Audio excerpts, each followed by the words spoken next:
3, 2, 1, we're live.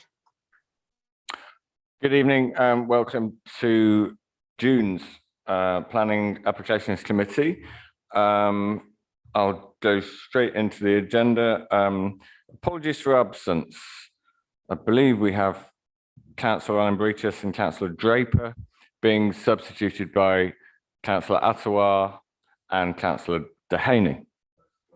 That's correct. Everybody else, Councillor Crulliam also absent and being substituted by Councillor Butler. And everyone else is here apart from Peter Southgate. Councillor Southgate is running a little late, but I'm sure he'll get here for the first item. Agenda item 2, declarations of pecuniary interest. Are there any? Councillor Dean. I don't think there is, but for the All England lawn tennis, over the years, I think most councillors have worked with them and their Wimbledon Foundation, and I have too. But it certainly won't change my opinion and objectivity on the application in front of me. Okay, thank you. Minutes of the previous meeting. Can they be agreed? Agreed, thank you. Item 4 is the applications. We have applications running through numbers 5 to 17. As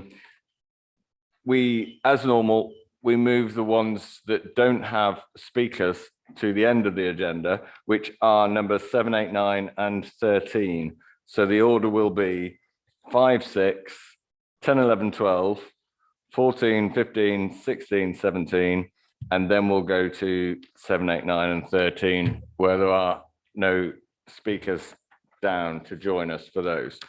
So we'll start with agenda item 5. Chastery House, 2A Amity Grove Range Park, and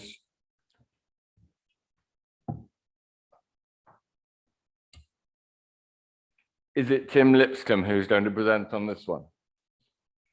Yes, thank you, Chair. That will be me presenting this one. Good evening, members.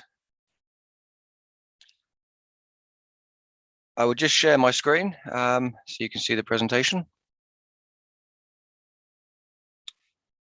Okay, so hopefully you should now be able to see a site plan in front of you.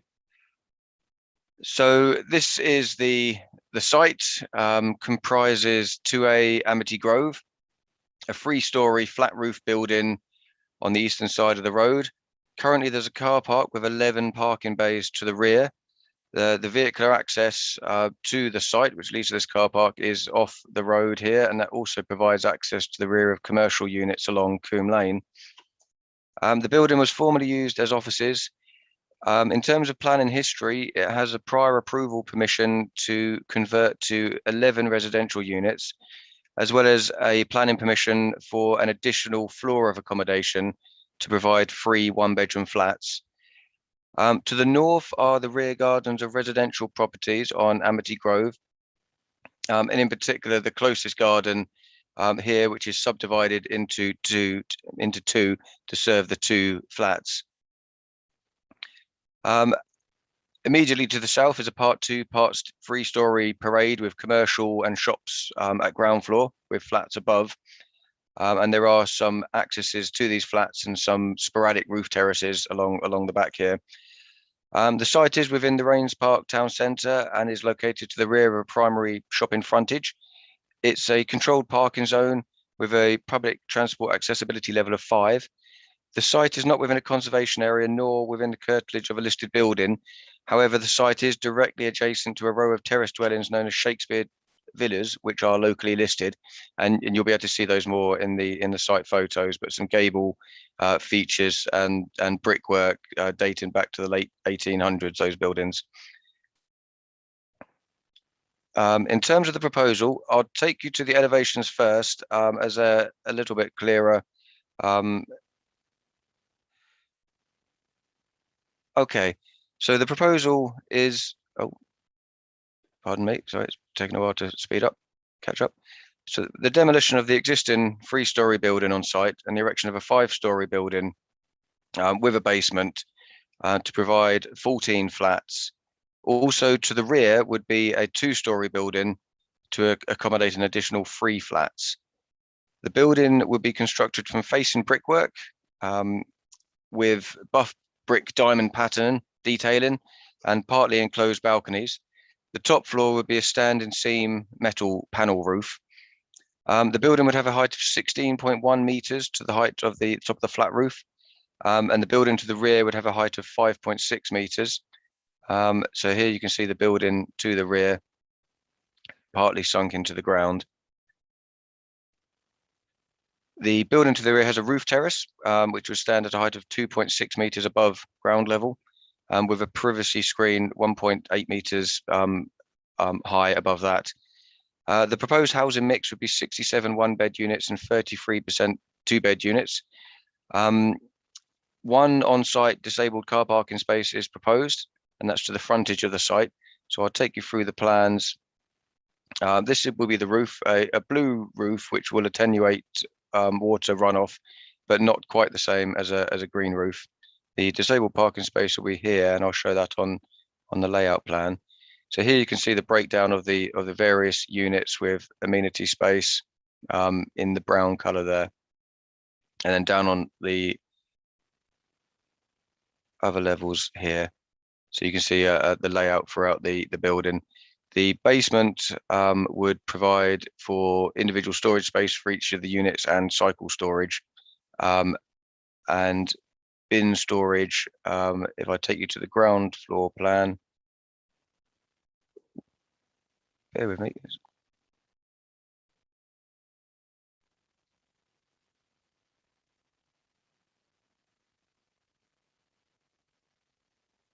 Sorry, I won't be a moment. The ground floor plan seems to have escaped, but the bin storage is here. And I'll take you to a site plan, we'll be able to see that. In terms of the building to the rear, and well, here we can see the existing building in the street scene, and to the rear with this unusual outshot, and you can see the backs of the commercial properties along here with the residential flats to the rear. That is the rear of Shakespeare Villas.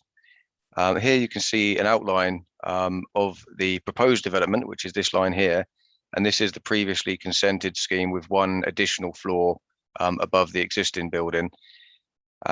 This is a previously consented block of flats, well, 2-story block of flats to the rear, and this is the proposed unit, the difference mainly being the provision of the roof terrace here. In terms of pre-application and schemes, it started with a significantly larger building, an additional floor which stepped forwards more and has throughout various iterations been reduced in scale and had the top floor pulled back also. Here you can see elevations of the approved scheme with the additional floor, just for context, and site photos. So the existing building, and you can see the edge of Shakespeare Villas and the various detailing there. Taking you through photos of the site. This is the rear of the site looking into the existing car park. Again, the existing car park, sports centre on this side. This is the rear of properties along Coombe Lane, and a van here that's using the vehicular access to access that. Again, the vehicular access this time leading out onto Amity Grove and the Travelodge building, 6-story building beyond, which you can see in that image as well. Again, a view of the back of the building as it currently stands. And again, this is from the neighbouring garden viewing across. Again, this is from the neighbouring garden viewing across here. So there will be a change to the outlook here, which we'll come on to further in the presentation. And again, a view of the back of the site there. This photo just shows some of the detailing and the brickwork at the adjacent Shakespeare Villas. And there you can see a bit more of the frontage and the gable features along there, and then the building opposite. I'll come back to the site plan to go through the rest of the presentation. But if there's any part you'd like me to go back to, I can do so. So as set out, there is previous permission for a change of use to residential through prior approval, and also for an additional floor of accommodation for a 4-storey building with a 2-storey residential building to the rear. The impact of the additional height of the proposed building is the key difference over and above what has been previously granted on site, along with changes to the layout of the building to the rear, including the proposed terrace. So moving on to the key considerations, members will see, first, I won't go through every consideration because they are set out in the report, but I will touch on the ones that do need going through. Affordable housing, you'll see that there's been a viability review and no commuted sum is viable. So unfortunately, that is the recommendation put forward by officers, that no affordable housing could be levered from this scheme. In terms of the visual impact of the scheme, previous permissions on the site have resulted in a building with a parapet height similar to the ridge of the adjacent Shakespeare Villas, whereas the current scheme would exceed the height of the adjacent Shakespeare Villas. However, this in and of itself does not mean that the proposed development would result in material harm to the character and appearance of the area. Officers considered that the scheme has been carefully designed to minimise the proposed bulk and massing, with a suitable setback from the road, a step in the building line from the adjacent Shakespeare Villas, and the incorporation of brickwork detailing that would partly animate the flank walls. It is noted that the top floor is set back from the front of the building, which would go some way in minimising the visual bulk and massing proposed. The site is directly opposite a 6-storey building, the Travelodge with post office below, and officers considered that the additional height over and above the existing building would not result in such an adverse impact on the setting of the adjacent Shakespeare Villas or the appearance of the street scene as to raise concern on this basis. In terms of neighbouring impact, side windows would be obscurely glazed, and the roof terrace here, which would otherwise provide views, would be obscurely glazed. The increased bulk and massing would result in some marginal impact in terms of loss of light. But as set out in the report, you can see that we've looked at that quite closely. And whilst there would be some marginal impact, it's not an impact that would warrant a refusal in planning terms. Officers acknowledge that there would be a significant change in outlook from this property. However, the building to the rear would have a similar impact to that previously approved, and is in fact a slightly lower ridgeline to what is previously approved. The additional height to the frontage building is not considered to have such an adverse impact on neighbouring amenity to warrant a refusal. It would be in line with the buildings rather than projecting significantly to the rear. In terms of transport, we have had amended plans to show an on-site disabled parking space with servicing from the highway.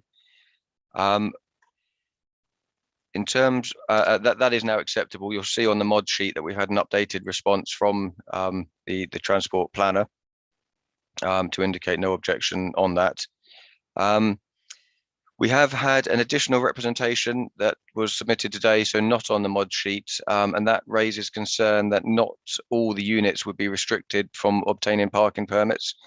The reasoning for that is that the prior approval permission did not include a restriction, so that allowed 11 unfettered units.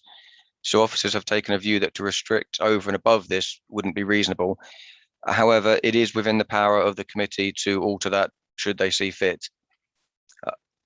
The recommendation is therefore for approval, subject to conditions and the legal agreement as set out in the report. And I'd welcome any comments or questions. Thank you, Chair. Thank you very much, Tim. Okay, the next stage is to move to contributions from members of the public. On this, we have 2 objectors who will get to speak for 3 minutes each, and then the combined time of that, the agent then gets to speak for 6 minutes, because there are 2 objectors. In the case of the next application we're going to come to, there's 1 objector who will get 3 minutes, and the agent will therefore then get 3 minutes.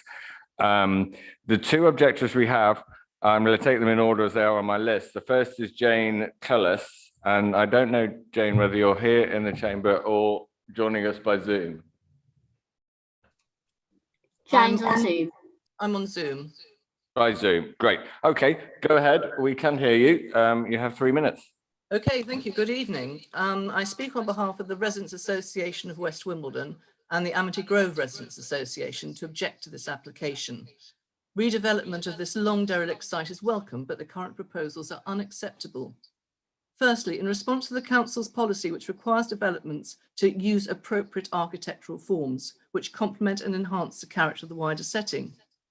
The appearance of the proposed Amity Grove frontage is incongruous with that of the adjacent, locally listed Shakespeare Villas, which would be dwarfed by the 5 stories plus plant room of the proposed front building.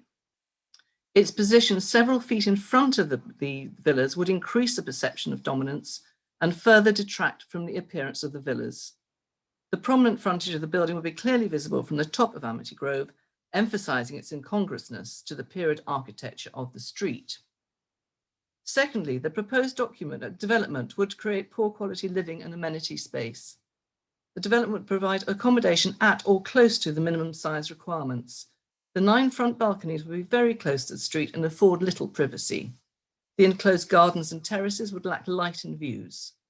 The outlook from south-facing windows will be a mishmash of backs of shops and restaurants with flats above, with the inevitable array of wheelie bins, smells from the restaurant kitchens, and in addition, the comings and goings from delivery staff and residents using the service road. The proposals also fail to meet planning requirements on visual intrusion, overlooking and privacy. The cumulative impact on the amenity of neighbouring properties, especially those of number 2 Amity Grove, would be severe. The 4 balconies at the rear of the 5-storey building would overlook the gardens of Shakespeare Villas. The fact that there is a first-floor balcony on the existing office block doesn't mean that it is acceptable to have 4 balconies on a residential block with long-range views over gardens. The 1.8-metre opaque glass on the first-floor terrace of the rear building does not resolve the intrusion or noise issues for those living in Shakespeare Villas. You have a minute remaining. People on the terrace might not be able to see into the neighbouring gardens, but anyone using those gardens would be unable to ignore the presence of people using the terrace.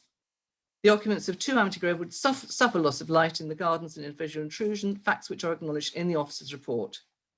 No parking permits should be allowed for flats that are going to be so well served by public transport and in an area where on-street parking is at a premium.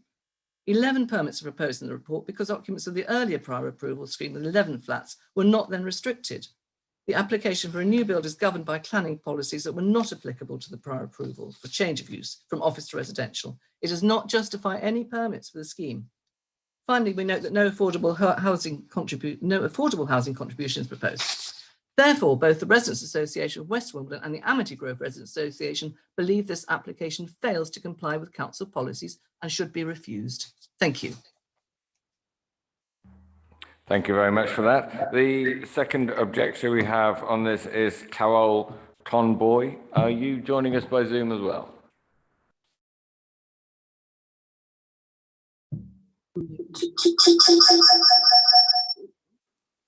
Can you hear me? We can, yes. Go ahead. You have 3 minutes. Okay, I'd like to object. I live at the ground floor flat, 2 Amity Grove. This development will have a massive impact on my privacy and reduce my sunlight. The balconies at the rear of the main building will have direct view into my garden through my large roof lantern into my kitchen diner. Sunlight report, I will lose a lot of sunlight also in my garden. Going up from 3 floors to 5 floors will reduce a hell of a lot of sunlight. To the rear of the building, as I step out into my garden through my glass French doors, as I turn to the right, the proposed building at the back of the development is south facing, which will be 3 meters. That will be built 3 meters from my French doors. So I will be 30 foot high, will be a 30 foot high will be a building with opaque glass, with noise, with people standing out on their balconies, which will be 60 foot long, running along the side of the garden. I feel that the presence of people, it would just be a complete intrusion. I'll be like in a goldfish bowl. I only have 30 foot of my garden from once I stand out of my French doors. The garden is divided horizontally. The first 30 foot belongs to me, the ground floor. the second 30-foot at the back of the garden belongs to the flat above. So having a higher building at the front will reduce sunlight of my 30-foot and go to the back of the garden. So We that have a minute in the remaining. sunlight report, that fails.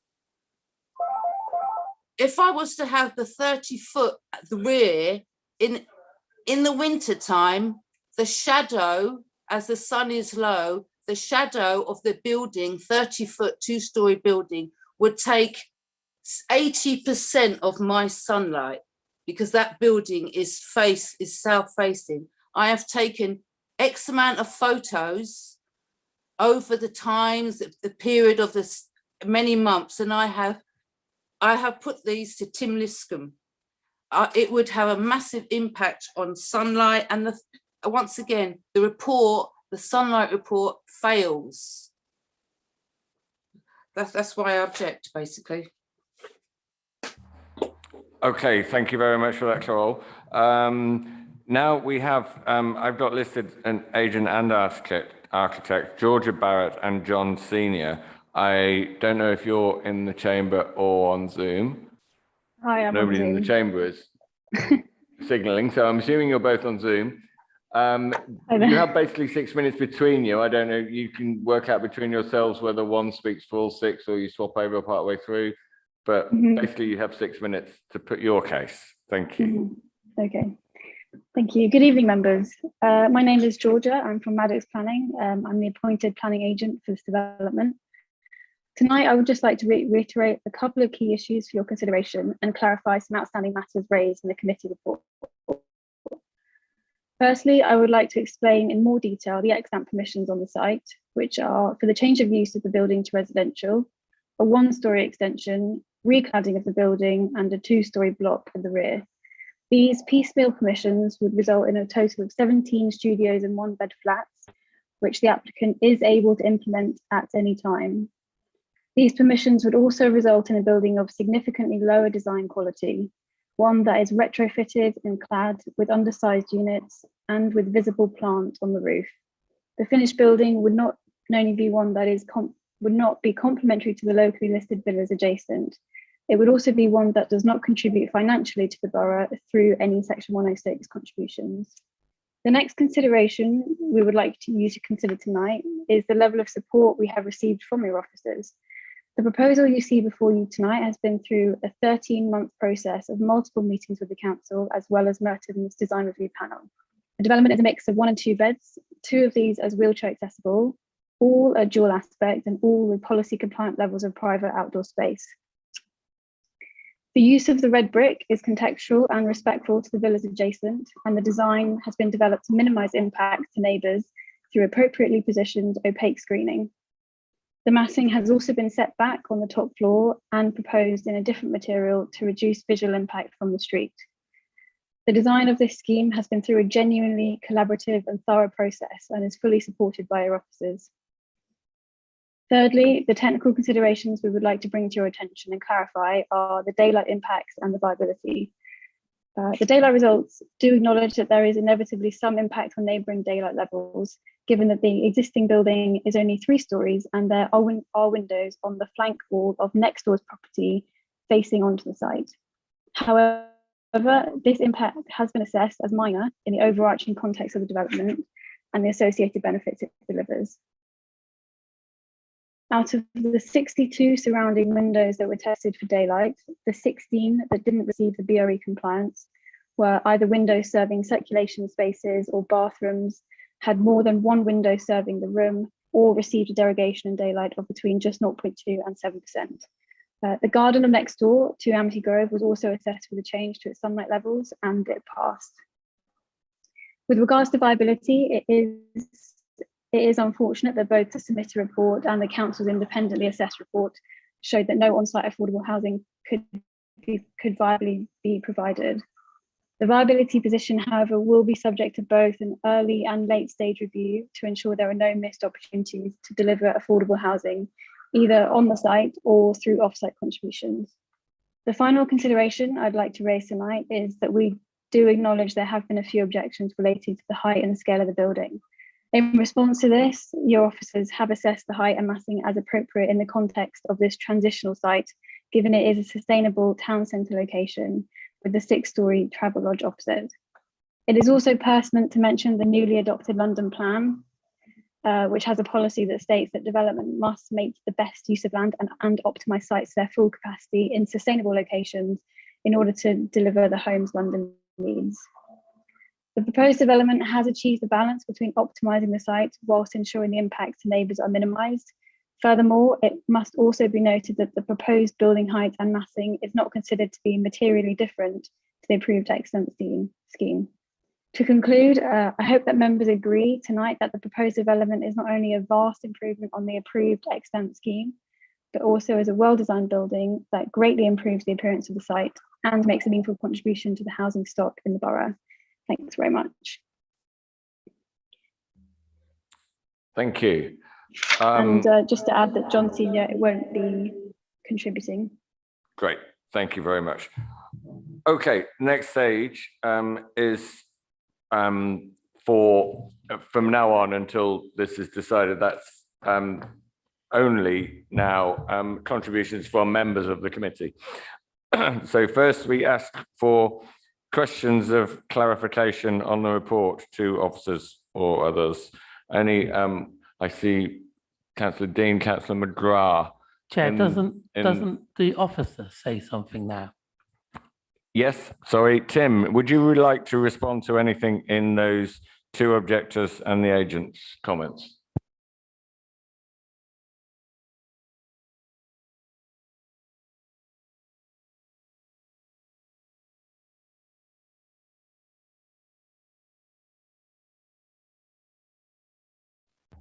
Oh, sorry, it said I was muted, but I'm not sure. Could you hear me? We can hear you now. Oh, great.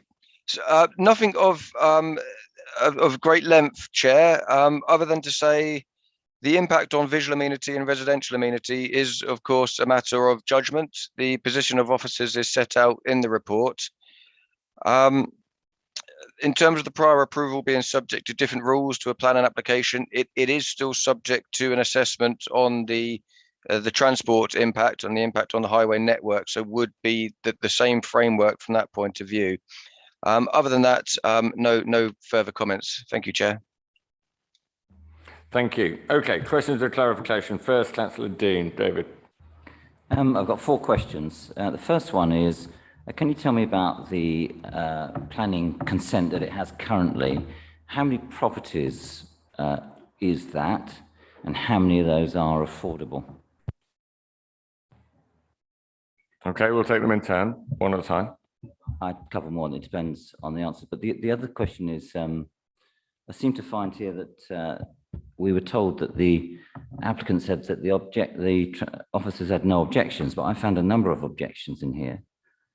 In terms of, certainly in terms of the refuse, for example, and a number of vehicle movements.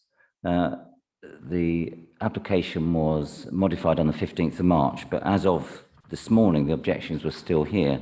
So I'd be keen to understand from the officers is that a fact that they have no objections, or do they still have objections to this application? I accept I've got this additional bit of information, but I've only just received that, so the question still stands. Okay, we'll take those two first. Tim. Thank you, Chair. Yes, in terms of the planning permission that the site already has, it has a prior approval permission, which would allow for 11 residential units. It also has permission for an additional 3 units to the roof, in an additional floor. I'm just going to look at what page the planning history is in the report, so I can direct members to that, and talk you through the various permissions. So that is on page 15 of the report. So you can see 17P4083, that allowed a prior approval for 11 residential units. 18/P4148, that allowed the 2-storey building to the rear with 3 residential units.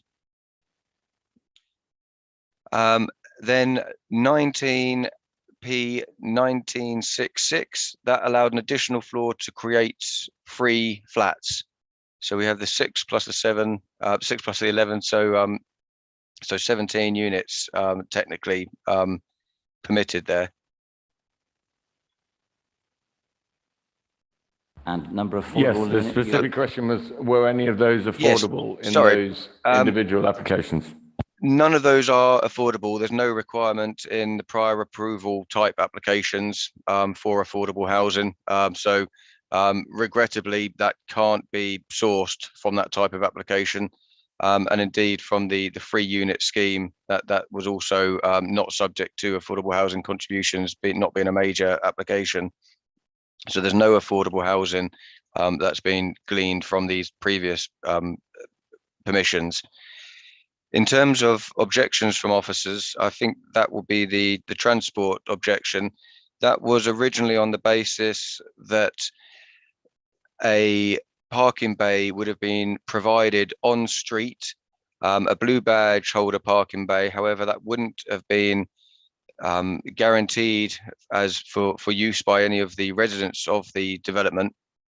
It also would have reduced the on-street space for servicing. The servicing that is carried out at the moment would utilize the space that it can pull over before the road bottlenecks towards the south, because the road is narrows there.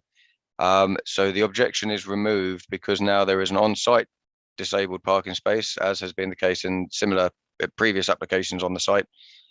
So there's now no changes to the parking layout on the street to the frontage of the site, which was the source of the objection from the transport officer. So that concern is now overcome as set out in the mod sheets. Thank you, Chair. Thank you. Councillor Dean, you had a further question.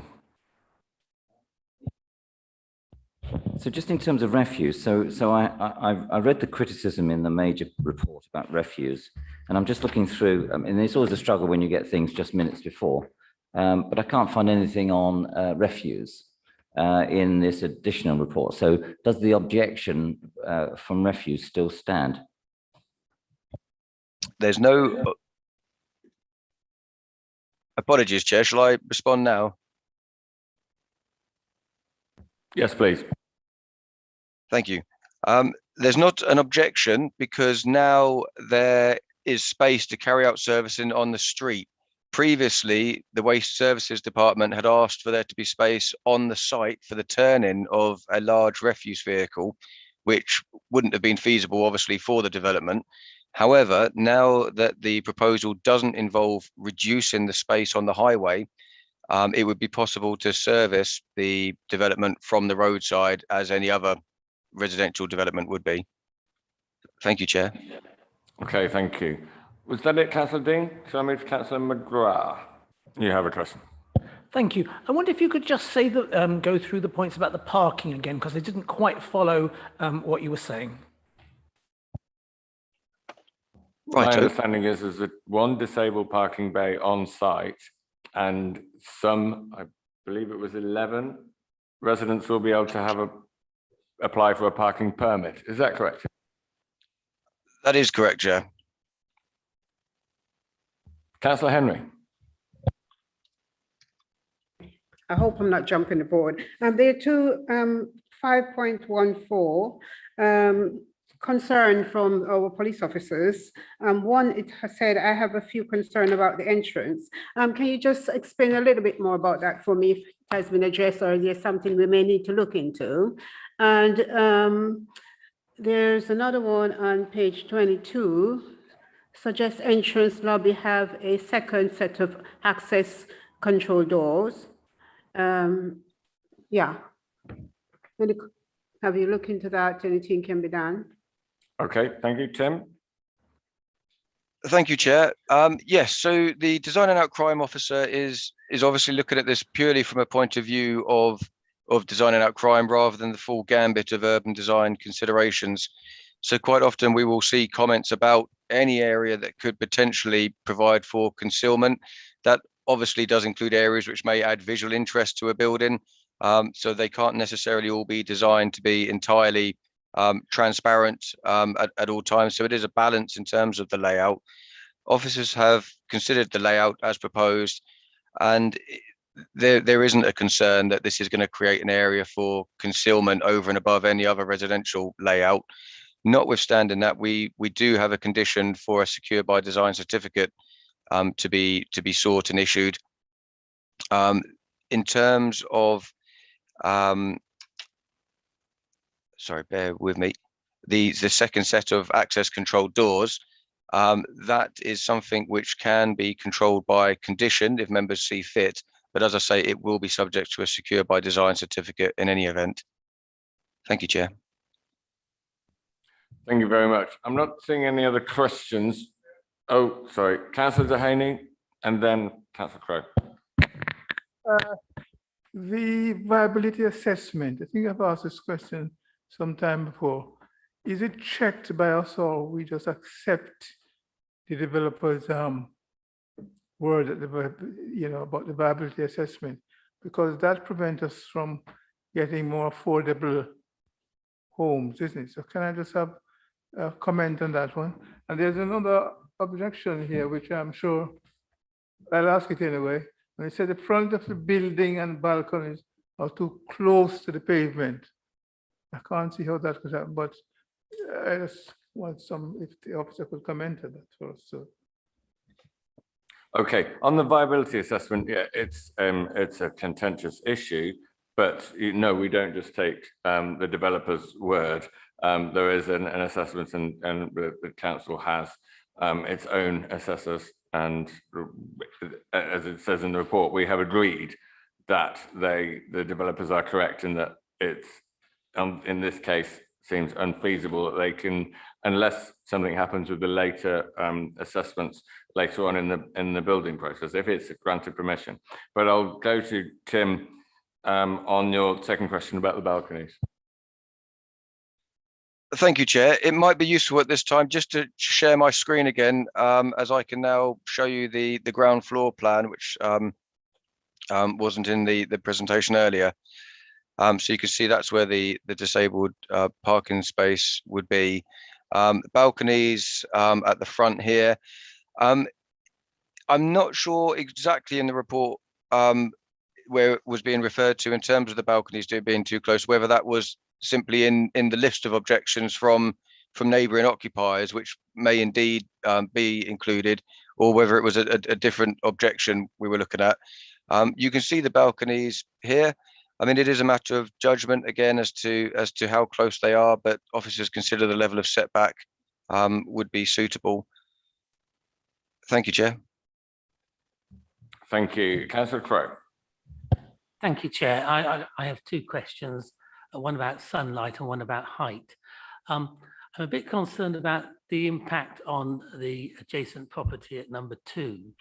I look at the report, page 33, and it says that the BRE guidance on sunlight is to receive at least 2 hours of sunlight on the 21st of March.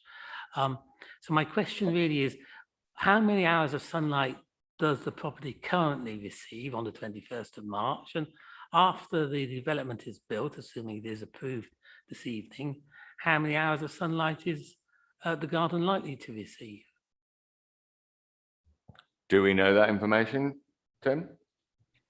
I may just have to extrapolate it briefly from the information. I don't have it quite on my fingertips, but I could perhaps look that up and come back if there's any other further questions. Okay, well, perhaps you can do that in a moment. I'll just ask my questions about height. The first one is the plant room on the top of the building visible from the street? Okay, let me bring up some plans and I can show you the setback so you can get an idea of what the distances would be.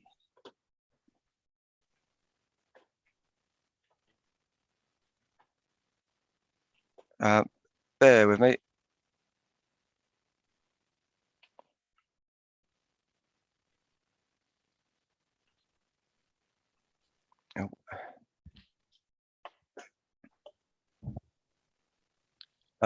Sorry.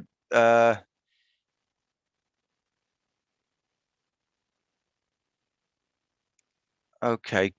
Sorry, just remind me again which part I was going to show you to I'm looking at question.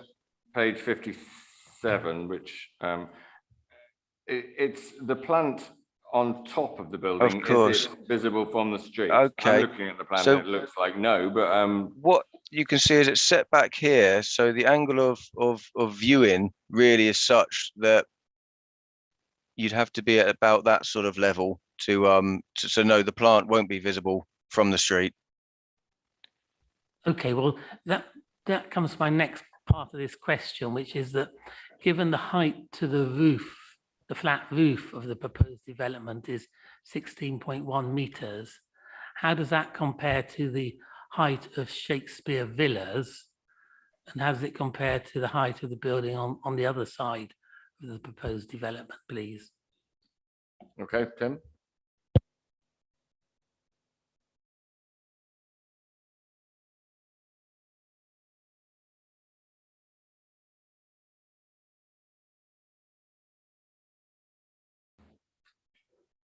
Are you with us, Tim? There's a question about the Sorry, overall height of Chair. the I new think development. my mic was stuck on mute, so I was happily talking away. Apologies. In order to illustrate this point, you can see on the street scene drawing here the height of Shakespeare Villas and the height of the proposed development. So it is 16.1 meters here and taller here. I can get an actual measurement for you. I would just stop sharing the screen because I'll revert back to my my agenda just to check the heights there. But it's in the region of about 2 meters, 2.5 meters. Okay, I mean, that's fine. And on the other side, it's obviously going to be more like 4 meters, I would think, just looking at the diagram. Sorry, on the other side. Shakespeare Villas is 2 to 3 meters lower than the proposed development. The buildings on the other side of the proposed development are a bit lower still, aren't they? They're not as tall as Shakespeare Villas, so they must be 3 to 4 meters lower than the proposed development. I see. Sorry, I was thrown off what you meant ground levels for a moment, but yes, indeed, they would be. It would be taller than those surrounding buildings. So here we can see the existing building, the existing 3-story building. In terms of neighboring buildings, you can see, yep, that would be the height here. The building opposite, which isn't shown on these plans, well, is here. That's a 6-story building, so is somewhat higher than this building again. And perhaps if I show the photos again to show members the that building there, so you can see it from here, 6-story, so higher than what's proposed at the site. And I would look into the issue of hours of sunlight as we're speaking. Okay, thank you. We will come back to that. One more question, Councillor Henry.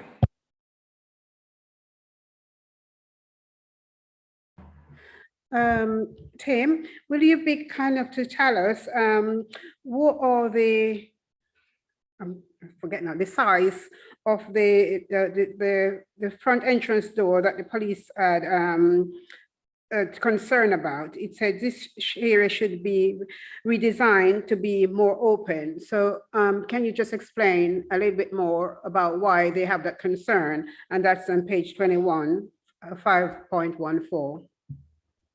Yes, thank you, Chair. So here you can see the proposed ground floor layout. We have the entrance doors here with a lobby and a second set of doors here. I believe the area that they're referring to is here. You know, the possibility of someone standing there. But as I say, officers don't consider that in itself would warrant a refusal or a redesign of the scheme. Someone could stand in all sorts of places. You know, it's at the frontage of the building. It's not concealed from public view. So there wouldn't be a justification to insist on a redesign of this area, given that the layout we have is quite publicly visible and is controlled by lockable doors in any event. Thank you, Chair. Okay, thank you. I think that's probably all of the questions. I moved on to comments from members of the panel. Councillor Dean. I may have this wrong, but the application is, the previous consent is for 3 properties plus 11 plus 3. Yeah? Okay, good. I'm glad I've got that right. So what we have in front of us is to get consent for no properties at all, no additional properties. And 12 of the properties that we see here are the minimum size, the absolute minimum legal size. Some of them give issue on sunlight, and we've certainly had a litany of objections from officers here, which I'm surprised that just a few minutes before those objections have become okay.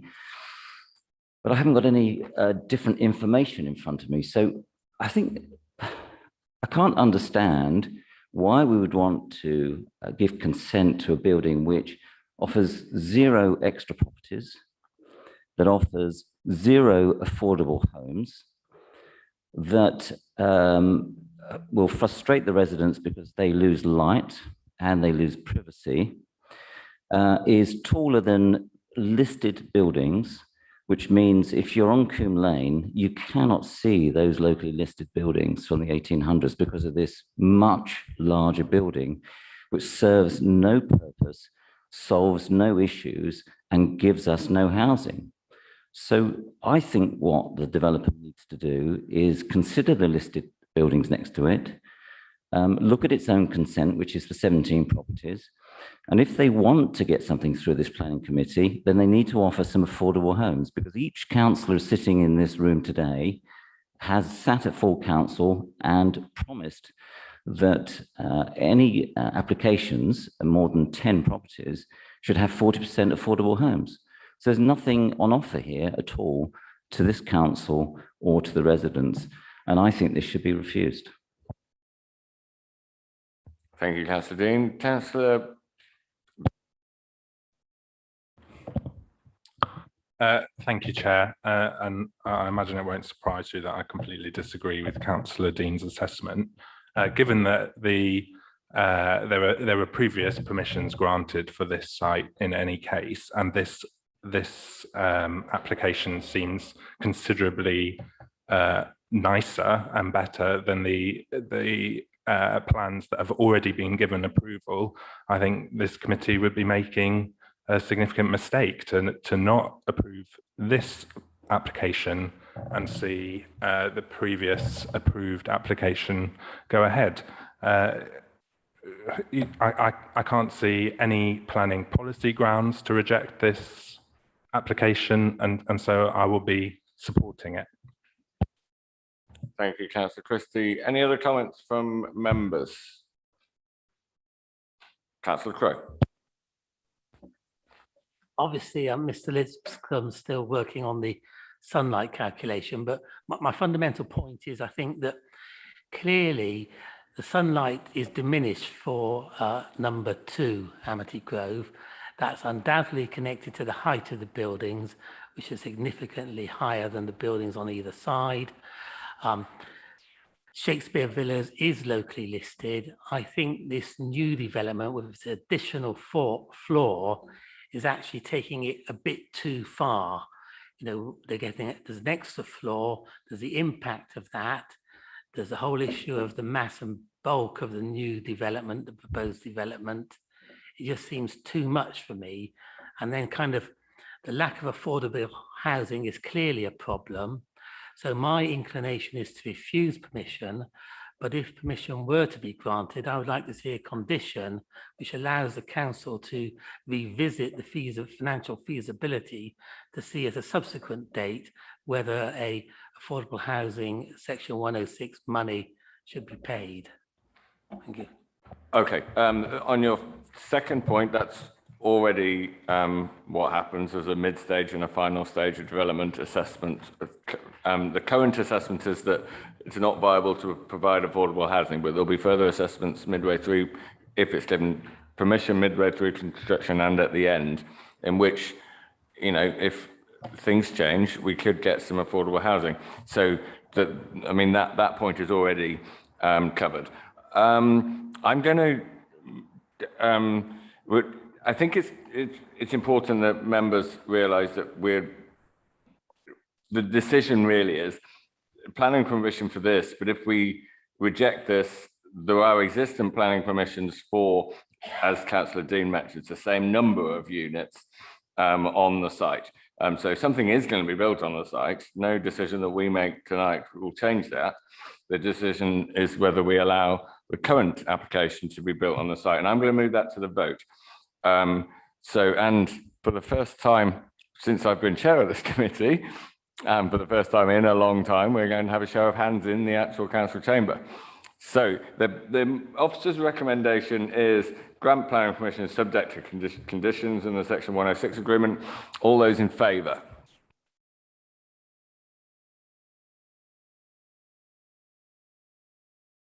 Seven, sorry. All those against? I'm afraid you don't have a vote.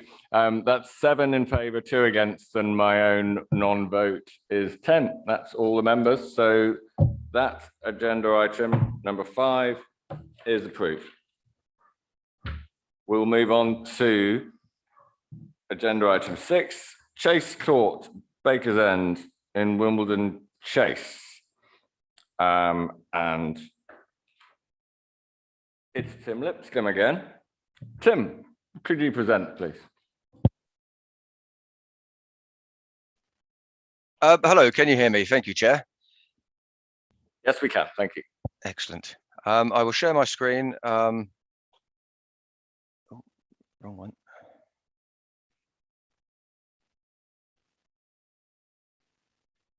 Okay, members will see the site here. This is Chase Court, a private road with currently blocks of flats in it, semi-detached residential housing here, and then commercial units with flats above onto Kingston Road with Wimbledon Chase Station here. Railway line to the east. The site forms an area of open land within Chase Court, not formally designated as open land. Here you can see the proposal is for a 2-bedroom bungalow with private space, a private garden to the northern side of Chase Court. The building would be constructed from facing brickwork with red pan tiles.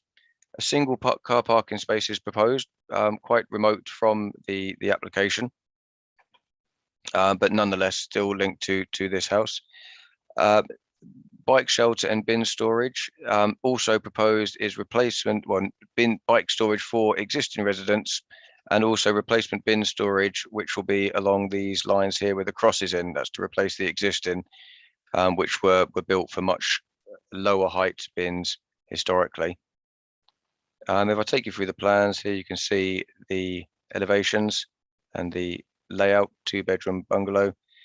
An aerial photo of the site that's quite not very zoomed in, but you can see that this is an area of open land there. And that's a view towards the site. Boundary fence on this side, the existing 3-storey buildings on site here. And again, slightly closer up. Historically or previously, there was a line of Leylandi trees along here, growing to this sort of height. That has been removed in the last couple of years or so. However, no permissions were required to do that. Here you can see the existing bin stores with bins outside them because they don't really fit inside. So the plan is to replace these with larger bin stores. In terms of the key issues, you'll see the principle of development at paragraph 7.1. The site is on open land, as I say, not formally designated as such, but also not previously developed land. Therefore, whilst there's not a presumption in favour of development, there's also not a presumption against development. So the principle of development is largely neutral. So subject to compliance with development plan policies, it would be acceptable in principle. In terms of history, members will note there's a previous refusal for a 2-story block of flats on site that was refused. The current scheme is significantly different to that previous scheme, and officers consider that this scheme overcomes the reasons for refusal of that previous scheme. In terms of the visual impact, officers conclude that it would have a relatively modest impact due to the modest height of the building. There is a loss of communal space on site. However, as set out in the report, that would be acceptable in planning policy terms. The amount of space you have to provide under the London plan would be far less than what is retained in any event on site here. So that is a private matter between the leaseholders and the freeholder, rather than something that a planning objection could reasonably be made on. And that's detailed at paragraph 7.6.5. In terms of residential amenity, again, it's a modest height with a modest impact. Due to the position of windows, there's no direct overlook into neighbouring properties. Parking and servicing arrangements would be acceptable. It's currently serviced by a council refuse vehicle coming in, and the bin store, which would be here, would be serviced in the same way.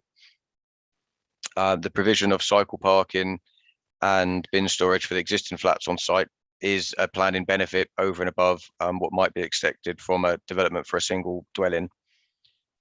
Therefore, the recommendation is for approval, subject to conditions and the legal agreement as set out in the agenda. Thank you, Chair. Thank you very much, Tim. Okay, we have one objector who, as I outlined earlier, will have 3 minutes. That's Maureen Paulin. Are you in the room? Yes, there should be a silver. There we are. Once that red light is on, we can hear you. Try that again. There we are. You're on. Good evening, Chair, members of the committee.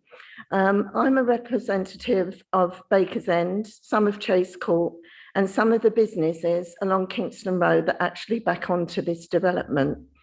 It's Chase Court 8A plan. No infrastructure, i.e. drainage, clean or rainwater, sewage area covered by a flood risk. This area has been designated a flood risk. As the business owner here will tell you, his insurance has gone up 30% because of this from his insurance company. So 30% increase in his business insurance. Pipes are overloaded. We have got Thames water down Baker's End, Cannon Hill Lane. Ever since those flats were built, my next door neighbour, who's to my left of me, and myself, have had sewage coming up in our garden very regularly.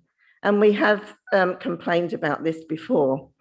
Another point, number 2, non-maintenance of the boundaries from 9 to 17 Baker's End and parking areas by Zeus Properties Limited, which is part of a covenant when land was bought from the London Borough of Merton 35 to 40 years ago, and nothing has been maintained.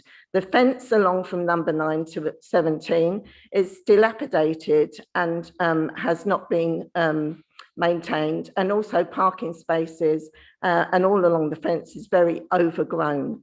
If you look into the picture that Tim Lipscomb said about the refuse, you will see along one of the fences, number 15, 2 mobile litter refuse bins. Now, these constantly have caused flies and everything going into the house at number 15. And although they've complained about this, the Zeus Properties have done nothing about it. The third point, loss of clean air by pollution and noise of the building work, if it's allowed, and more rats. We have been inundated with rats since you done the Vision House development, which overlooks our back garden. And an extra floor was put on top of that, which no one knew about until it was erected. And they look into our area.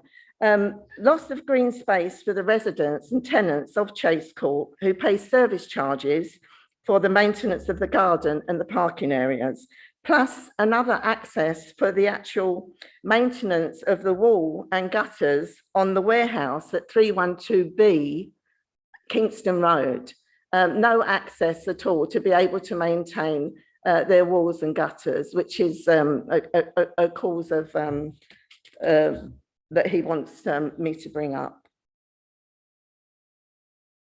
Okay, thank you very much. We have either Michael or Chetan from Zeus Properties Limited as the agent. You will have 3 minutes. Are you in the room or on Zoom? Can't see anyone in the room putting their hand up, so I'm assuming they're on Zoom. Yes, I'm on Zoom. It's Michael Reid. There we go. You have 3 minutes. Thank you. We can hear you. Hello. I just really, first of all, I say that as far as the drainage is concerned, we've had a forward drainage strategy that has been submitted with the application, and it's been considered by the planning authorities, and I'm sure that it covers every question that the objector put, and I don't think there's going to be a problem with the drainage at all. Insofar as the bin stores are concerned, obviously we're making new bin stores, and that would take away the problem with the 2 bins that are on the side of the site at the moment. And also the land that they are building on was sort of very overgrown and sort of scrub land, which hopefully, you know, it's going to tidy the whole site up, and that is one of the good things about it. And the actual, that land has never really been used by the occupants of the Chase Terrace, and my client has actually taken legal advice, and the legal and the existing occupants have no right over that land for their use, really. So I think that's all I need to say. Thank you very much. Okay, thank you very much for that. Tim, do you have anything to comment specifically on those 2 contributions? Thank you, Chair. Just to clarify the status of the site, it's not a designated flood zone. So from that point of view, it is flood zone 1. It's not been identified as a critical drainage area by the authority. However, that being said, I don't doubt the concerns which are raised by the objector. This is to do with existing sewerage pipes, and it's not something that can be levered on as part of this application. It is something that would be dealt with at the building control stage. So whilst the application has shown in terms of surface water runoff, it would reduce surface water runoff with attenuation tanks, and the council's drainage officer has reviewed the scheme and raised no objection, subject to condition that the drainage strategy be implemented. So whilst I appreciate the concerns raised, it isn't something that could reasonably form a planning objection in this application. Equally, the maintenance of boundary fences and the car parking area, it isn't a matter necessarily for this planning application. It's an existing ongoing matter. In terms of access to the warehouse walls, there is a space that's left around the building. However, it is on third-party land. The owner of that adjoining land would have to make an agreement in any event. You know, there's no automatic right to have access to your building on land outside of your ownership. Other than that, the matters are set out in the officer's report.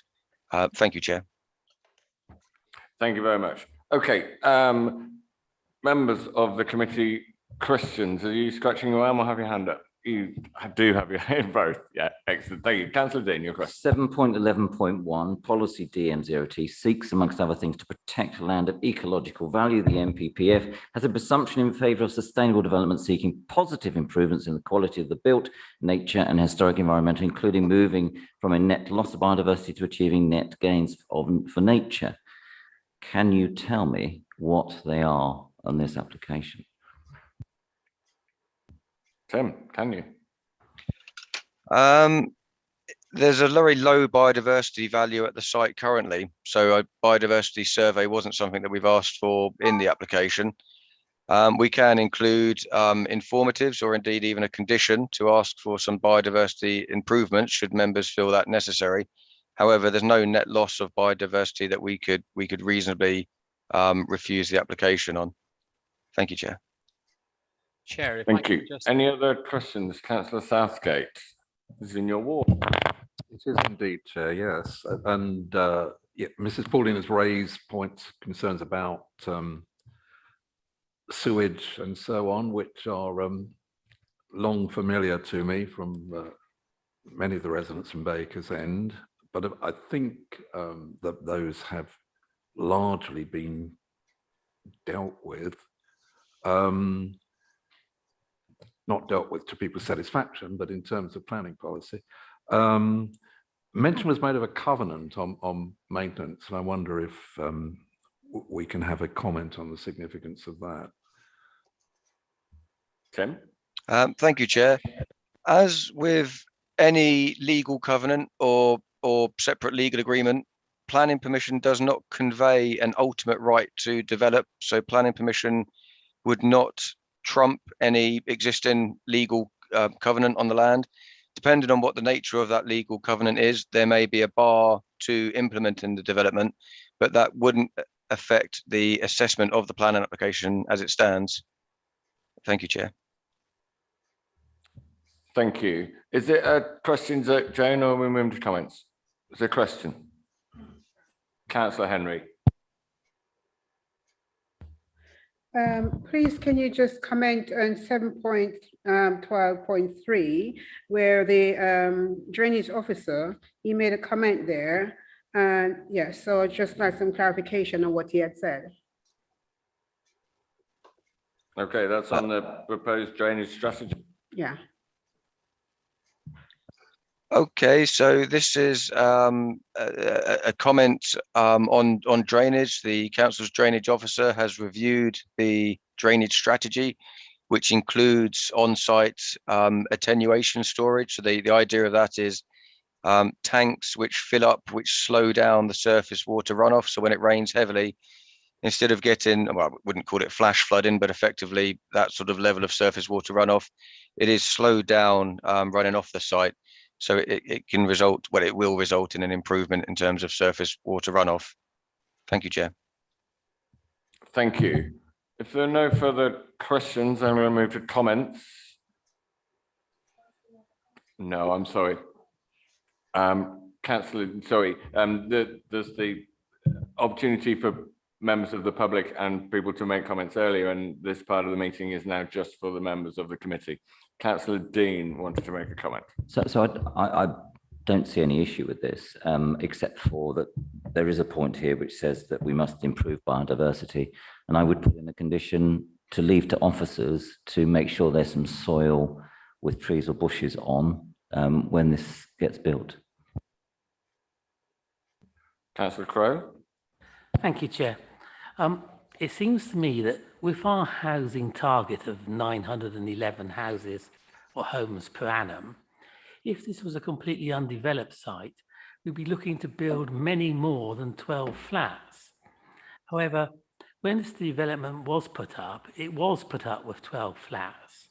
And the understanding must have been that the amenity, the open spaces around those 12 flats was entirely appropriate and the right thing to do at that time. Now, I'm slightly troubled that we come along now and we say, well, we'll build a one-unit bungalow. Okay, it contributes to our housing target, but it dramatically reduces the amenity of the residents currently of the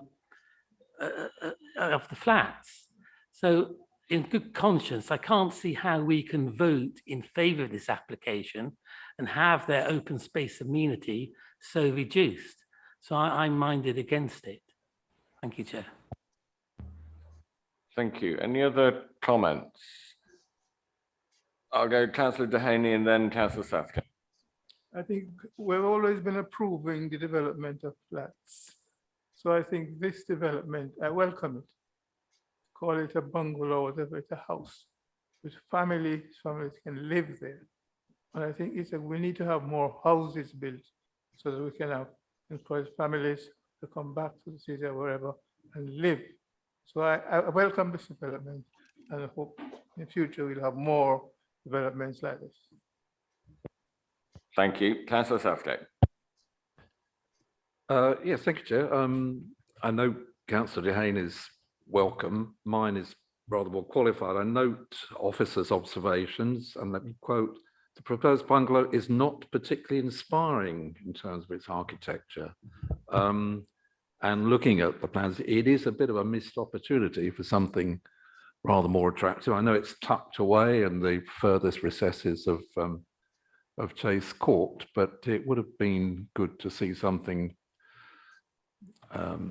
Sorry if I digress, but if you drive through the outskirts of coastal towns, I'm often depressed by the rows and rows of bungalows. I don't have to live in one.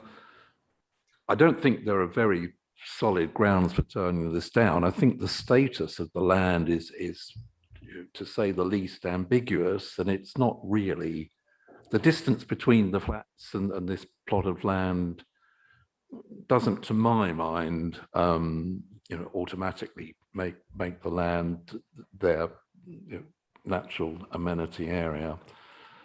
So I can't really see a defensible grounds for refusing, actually. Okay, thank you. There are no other comments. I think I'll address on the biodiversity. I mean, but the report says that the site currently has very little value in terms of biodiversity. The proposal has an amenity area, basically a garden for the bungalow, and obviously the owners of the bungalow could just concrete or deck it and it wouldn't add anything to biodiversity. But I don't think we can lay in a condition to say you must plant some shrubs. I mean, you know from history on this committee, I'm always against forcing people on very minor issues and what they should do in their own back gardens. It's a free country. So I don't think that's a condition we would need to add. Everything else is, of course, up for councillors' decisions on this, and I'm going to move it to the vote. The recommendation is grant planning permission subject to conditions. Can I see those in favour? 1, 2, 3, 4, 5, 6, 7, 8. All those against? 1, and 1 non-voting makes 10. That one is approved. Thank you. So that was numbers 5 and 6. We are moving 7, 8, and 9 to later in the agenda because there were no speakers on those ones. So we're now moving to item 10. I would also say we're an hour and a quarter in to a meeting where we have 13 applications and we've managed 2 so far. So maybe officers and members, obviously the members of the public have their timed 3 minutes, but if I could encourage others maybe to speed up a little bit, we should hopefully get home before it's too late this evening. Okay, so item number 10 is 13 Deepdale in Wimbledon. And who is the officer presenting on this one, please? Me, Chair. Thank you. Other Tim.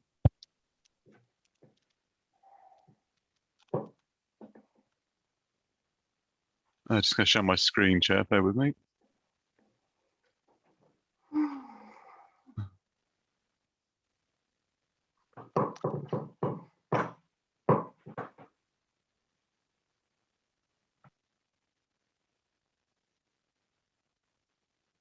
Apologies, Chair.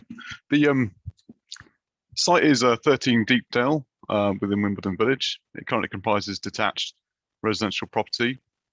Deepdale is a cul-de-sac full of other detached residential properties. The existing property on site, showing existing elevations and floor plans here, detached family home. Have more detail in site photographs to look at the character of the existing property. The application itself is for a replacement dwelling, including a basement. So the proposal would knock down the house to build a new one. This is the proposal here. The site access would remain the same.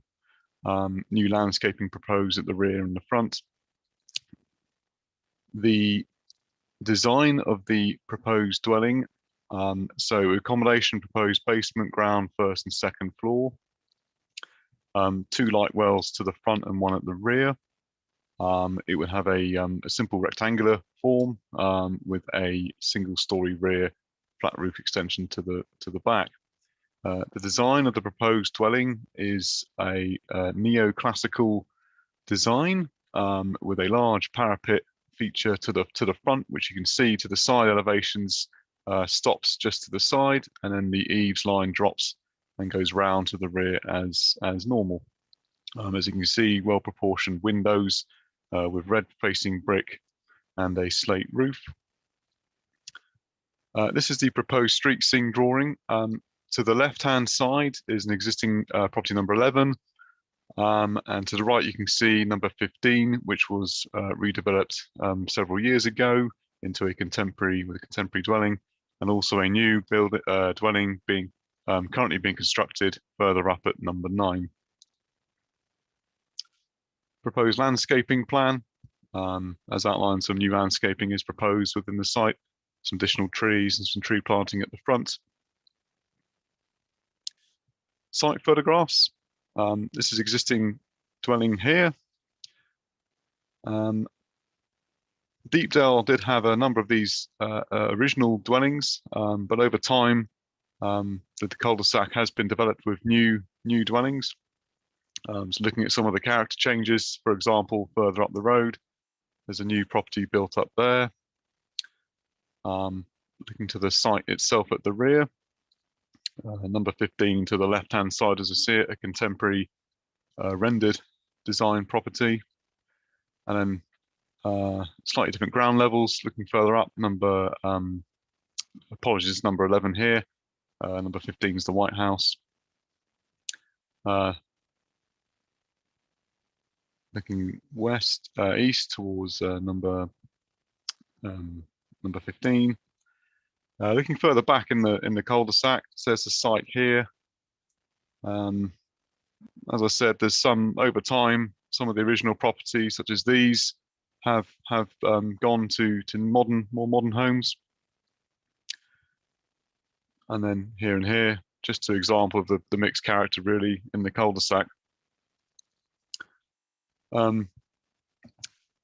Overall, Chair, this replacement dwelling application, officer satisfied it comfortably fits within the site and its surroundings.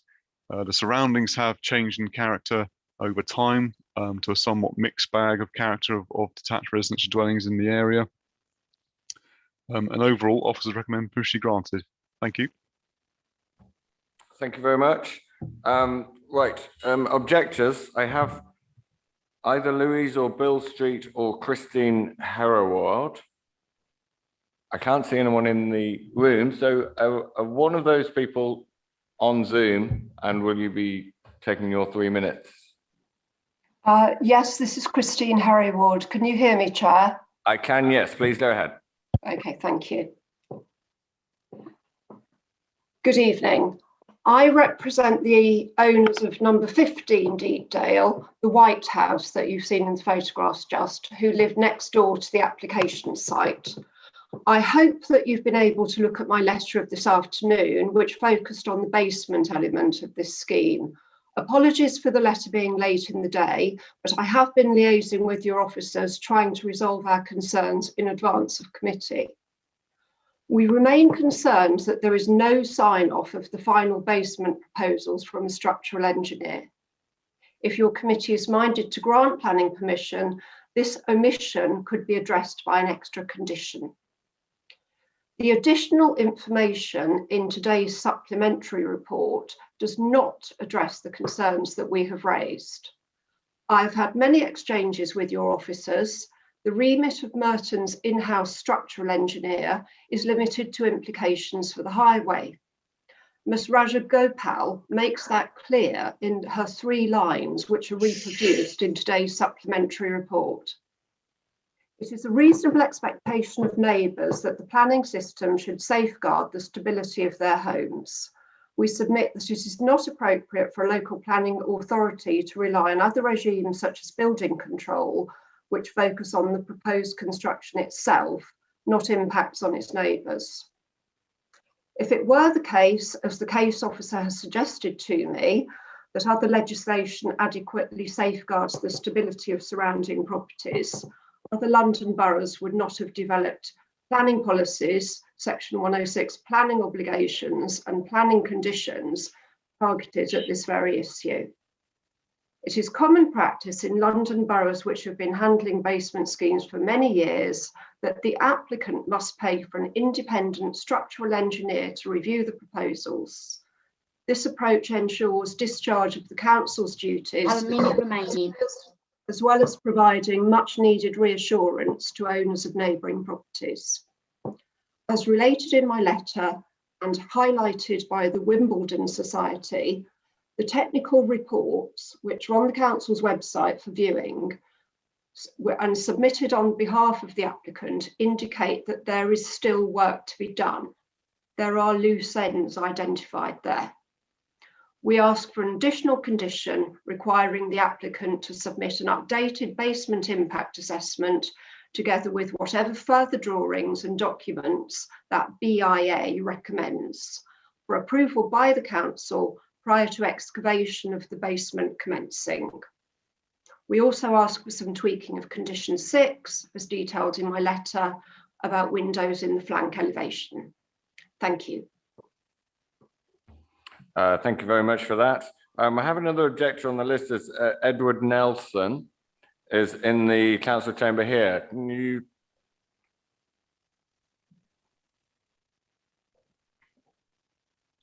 There you are. Your microphone is on. Go ahead. You have 3 minutes. Thank you. My name is Edward Nelson from 11 Deepdale. We share the same concerns as the owners of 15 Deepdale, but have some additional issues as well. The two primary issues relate to the loss of light and outlook through our kitchen side window facing the proposed new house and the sense of enclosure from the bedroom above the kitchen. The one in the photographs did actually show the window to our kitchen. And the second issue is the size of the space between the two houses.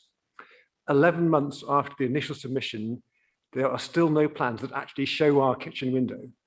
There are no plans that show the relationship between the southwest elevation of 13 Deepdale and the northeast elevation of 11 Deepdale, which includes the kitchen window. And there are no plans that accurately record the space between the two houses, and no one from the council has visited our house to assess the impact. Without this information, it is unclear whether there will be any overlooking between the side windows that 13 Deepdale wish to be clear, not opaque, and our kitchen window. For this reason, unless plans are produced that provide evidence that our privacy in our kitchen and other areas will not be impacted by the side windows being clear, we believe all 6 windows in the side elevation should be opaque and not just 4. The plans assume that the two houses are parallel. They are not. The space between the houses at the front is about two-thirds of a metre greater than at the back. If we follow the footprint of the plan, the space at the rear would be about the space between their house, the 13 Deepdale house, and the boundary would be about 90 centimetres, we estimate. And our house is also close to the boundary. We're about 1 metre apart. So overall, there'd be about a 2 metre gap. The officer does acknowledge that the new house will result in the loss of light and outlook through the side window of 11 Deepdale. In our case, our kitchen is a habitable room which has limited filtered light from the front because of the garage, limited light from the front, and also because of the garage we have.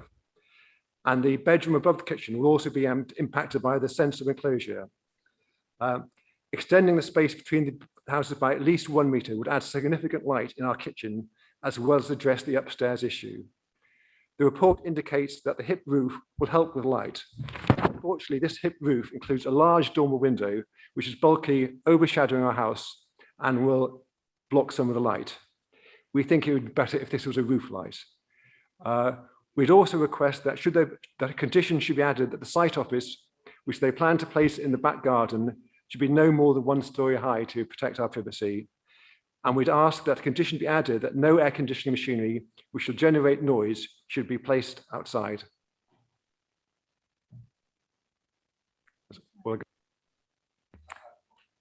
Thank you very much.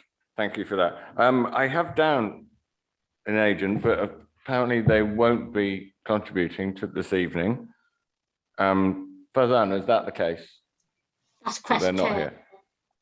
Okay, thank you. Right, therefore we move back to Tim. Is there anything that was raised by those objectors that you would like to comment on?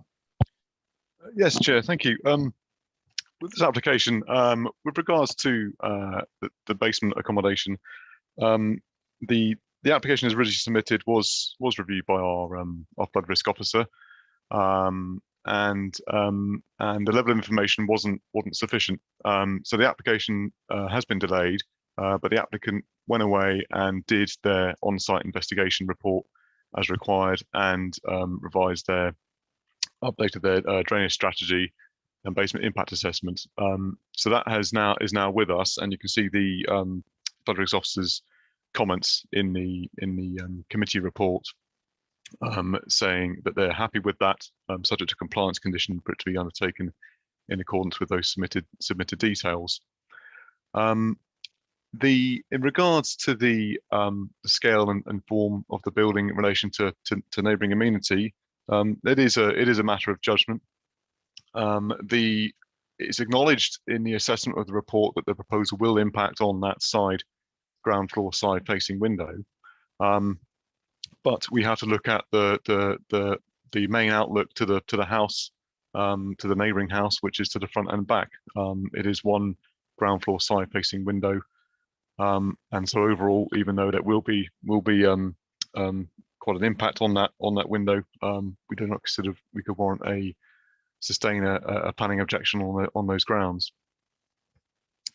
With regards to some suggested conditions from both objectors, that is within the gift of members of the committee, should they feel suffice to impose the conditions.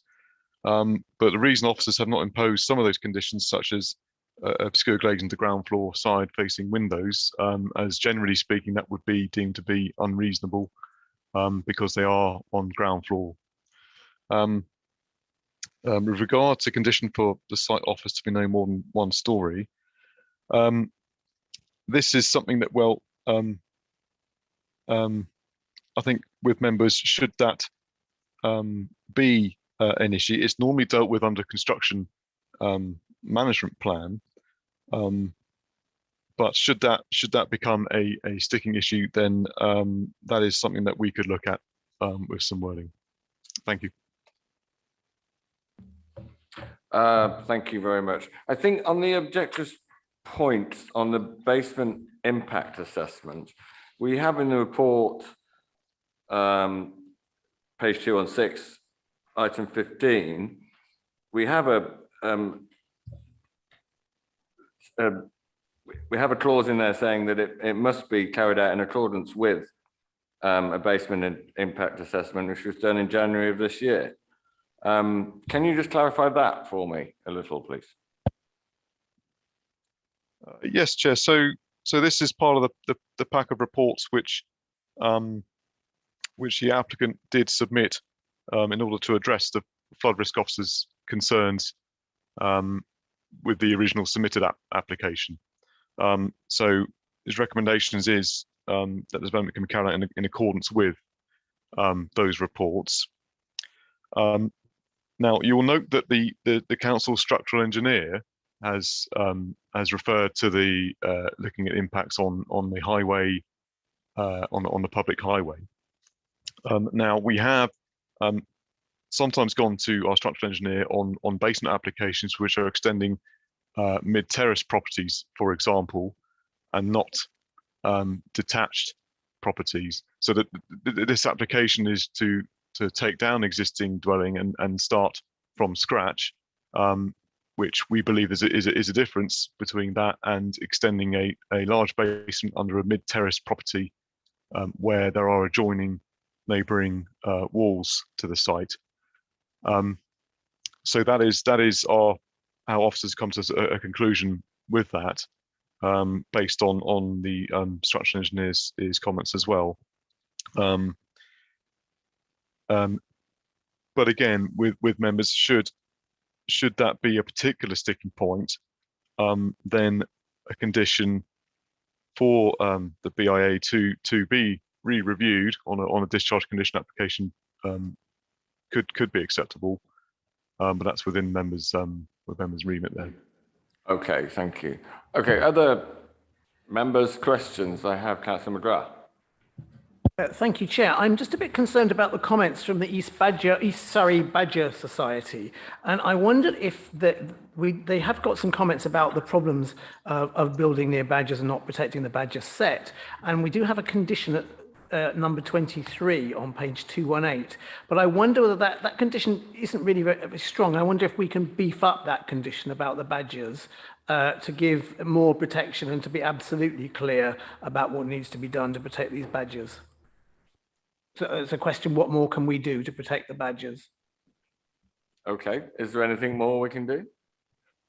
Chair, the badger sets are, well, submitted and identified is in a neighbouring site beyond the rear boundary of the application site. And you'll note in the report, in our assessment, we have looked at the distance from the proposal to that rear boundary fence. There is a boundary fence line there.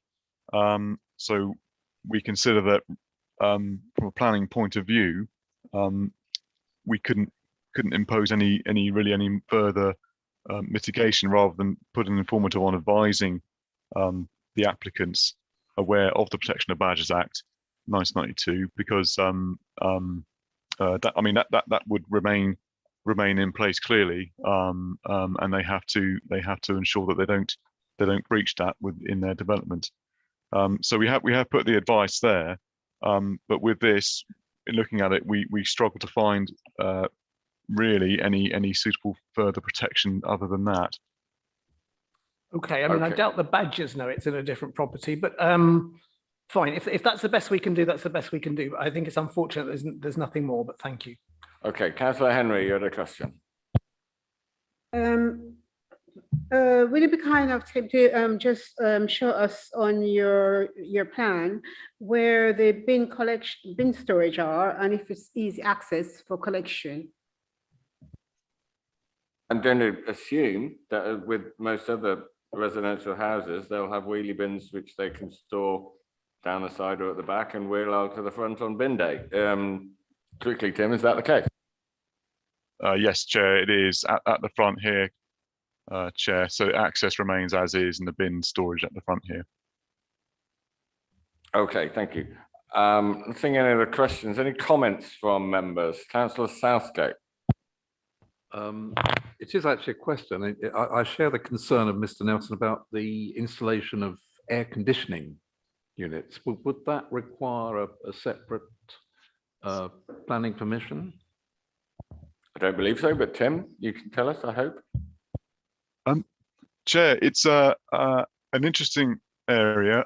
We've had, for example, we won an appeal on a permitted development application for an air conditioning unit in the garden as a standalone structure, outlining that it didn't meet the relevant criteria within the legislation.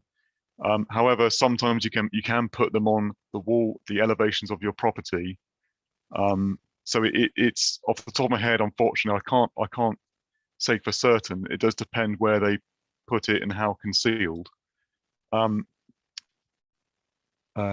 Generally speaking, above at sort of first floor level, for example, generally speaking, we probably would say they need consent, but off the top of my head, Chair, I can't confirm that for definite.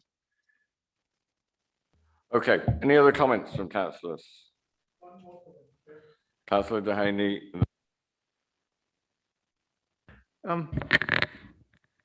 Basement developments always carries with it the danger of flooding. Now I see the Wimbledon Society on page 205 is also concerned about flooding. It's mentioned here, the basement impact report says that trial hole investigation will need to be carried out. Has any of that done? I mean, can you tell us something more about this basement development and the danger or the fear of flooding?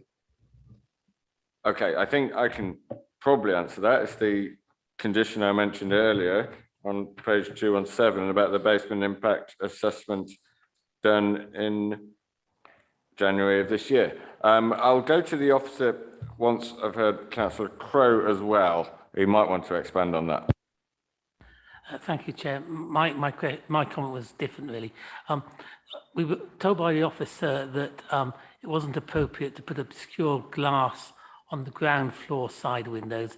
I'm therefore wondering whether we should make a condition for obscure glass on the other side windows. Okay, Tim, can you answer those two? Or probably the second one more. Yes, Chair. We have imposed that condition 6, in the agenda for first floor windows and above in the side elevations, in order to restrict overlooking from first floor and above. So that's in condition 6.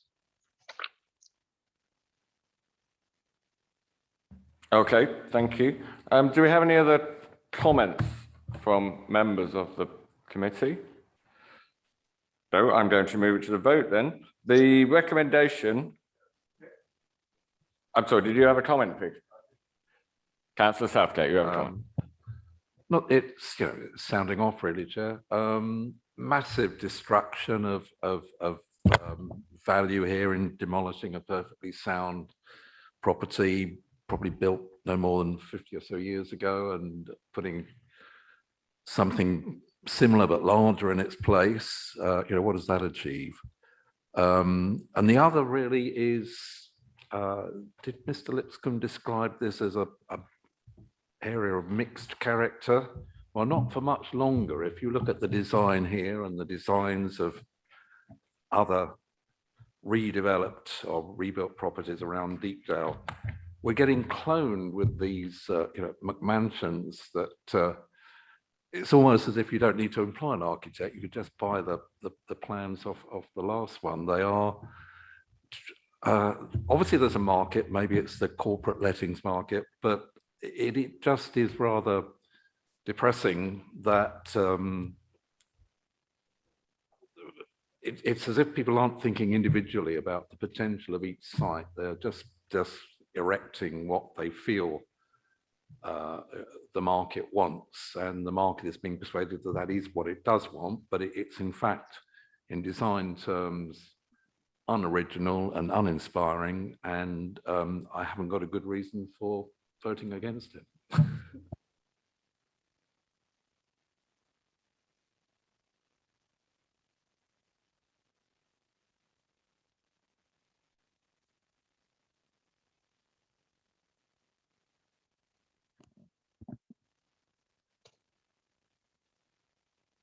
Sorry, I didn't have my mic on. 9 in favour, my own non-vote makes the 10 on the committee. So that one, agenda item 10, is approved. We move to agenda item 11. Conscious of time, we will have a comfort break at the end of this item. So we'll get on with this one first. The pavilions in Rains Park. Yep. And which officer is presenting this one, please? Chair, it's myself, Jonathan Lewis. Thank you, Jonathan. If I can just share the screen with you. If you can just confirm that you can see what's on the screen at the moment. Yes, we can see that and we can hear you. Thank you. Great. Okay. This is one of this new breed of applications for extra dwellings. It's not a planning application. It's a submission for prior approval. You may recall other schemes coming before members, not least of which was a scheme at Merton Abbey Mills a couple of committee cycles ago. Once again, the planning case officer has set out in their report the various criteria that can be used to assess the scheme. So you'll see notably there are no requirements relating to sustainability or affordable housing, as these are matters which the legislation precludes local planning authorities from considering. Nevertheless, the proposals do look carefully at matters of design and impact on the surroundings. The site location plan shows the building, which is the subject of this submission, outlined in green. If I can skip through to the photographs of the site, you'll see at the head of this cul-de-sac, the block upon which the extra floors will be located.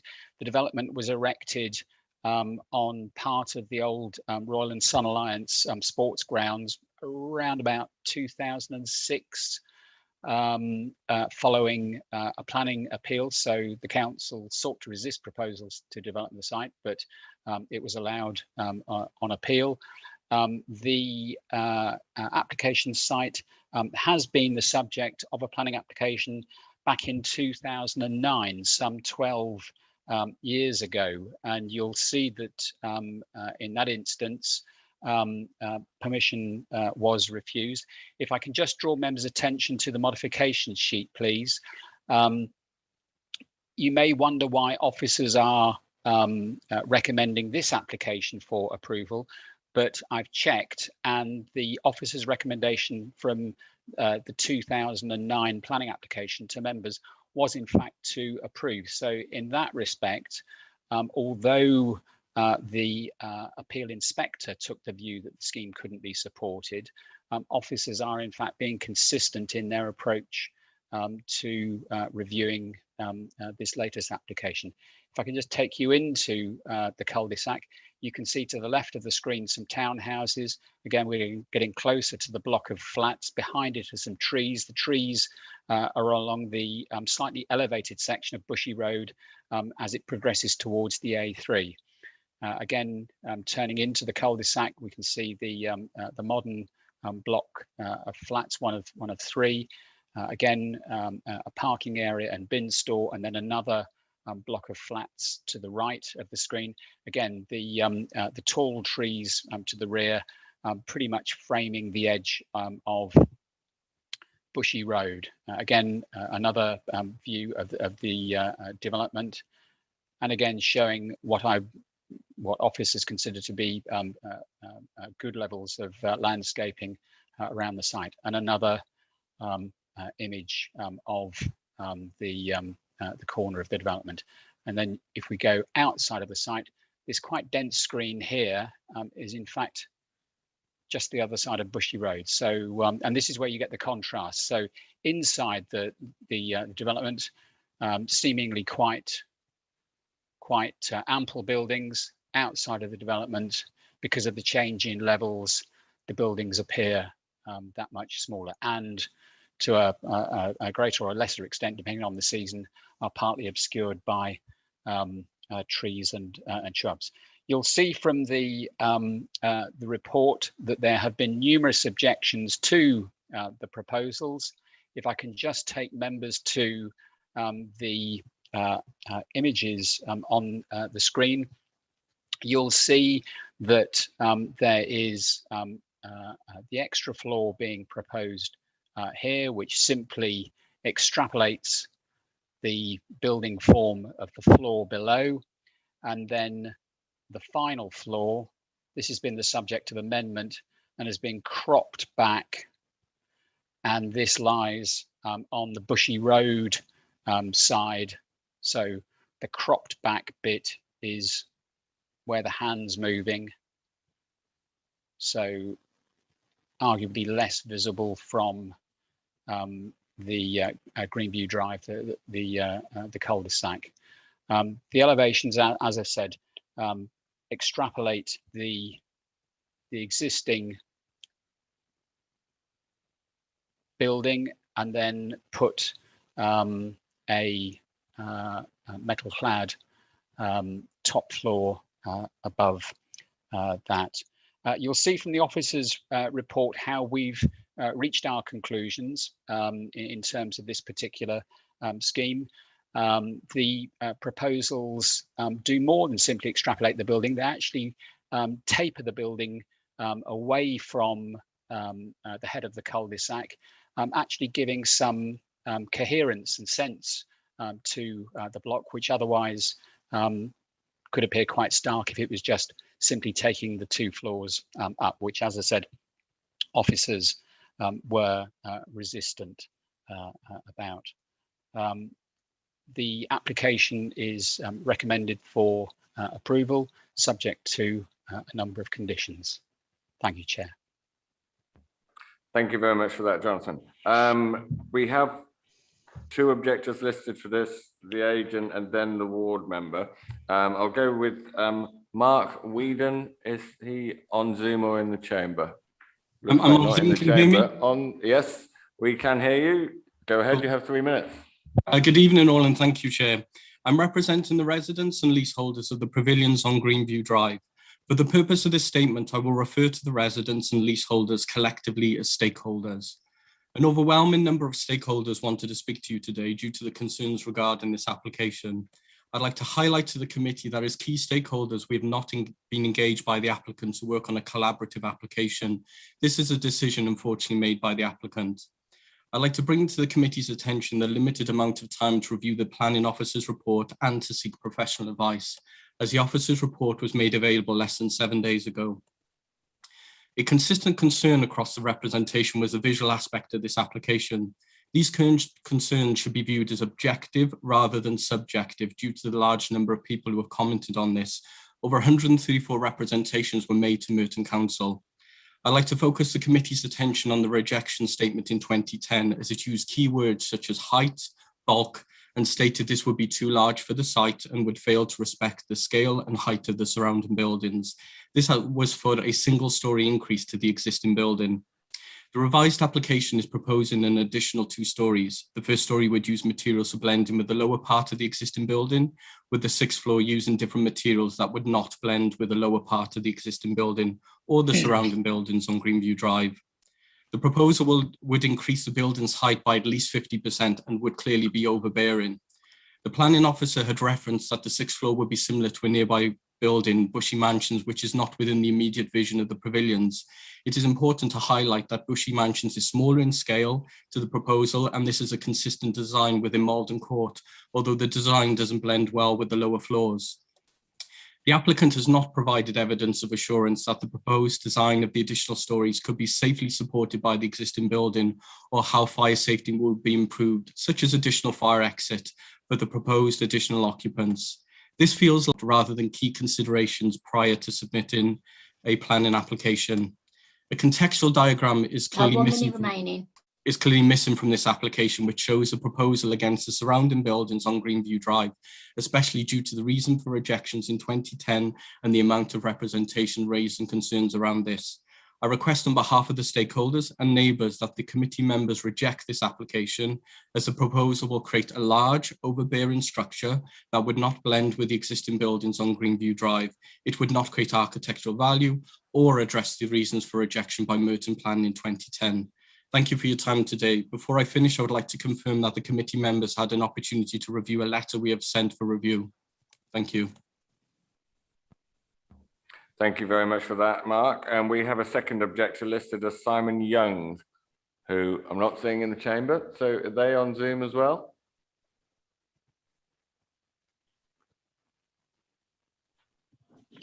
Hello? Yes, we can hear you. Go ahead. Okay, perfect.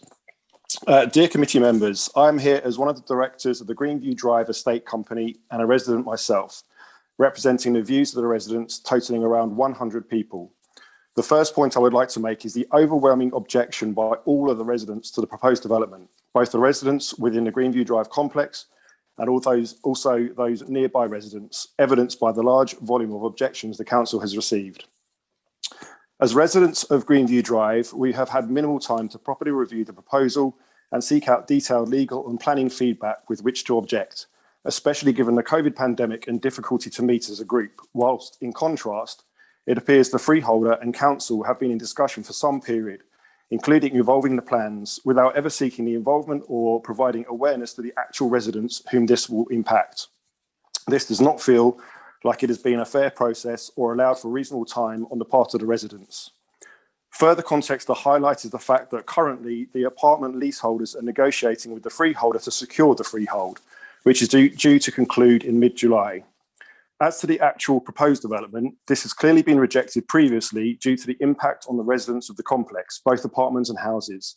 This impact has not changed since the last refusal, and indeed the proposal is now for 2 stories and not the original 1 story that was rejected. The impact on visual amenity of 6 stories in the context of a 4-story development will be out of keeping in context and unnecessarily large. Reflecting the reason for refusal in 2010, quoting the council reason, the proposal was too large for the site and would fail to fit in with the scale of the surrounding buildings. As per the committee report, the proposed 6-story is not significantly reduced. It has hardly been set back at all, and the use of different material will look out of keeping. The new 5th floor would be completely flush with the existing building all the way around. The overall height of the building will be increased by 50% again. Have a minute remaining. The impact on residential amenity due to the increased height, sense of enclosure, which combined with some losses to daylight as identified in the daylight report, will give a feeling of oppressive overdevelopment of the site, which reflects the reason for refusal in 2010. It will, quote, result in unneighbourly development by reason of visual intrusion, overlooking, and an adverse impact on the amenity of neighbours, especially the occupiers of the nearby new townhouses. Finally, I would like to highlight the lack of evidence regarding the potential for the building to support an extra 2 stories, specific to section 732.j, where all the strengthening has to take place within the curtilage of the building.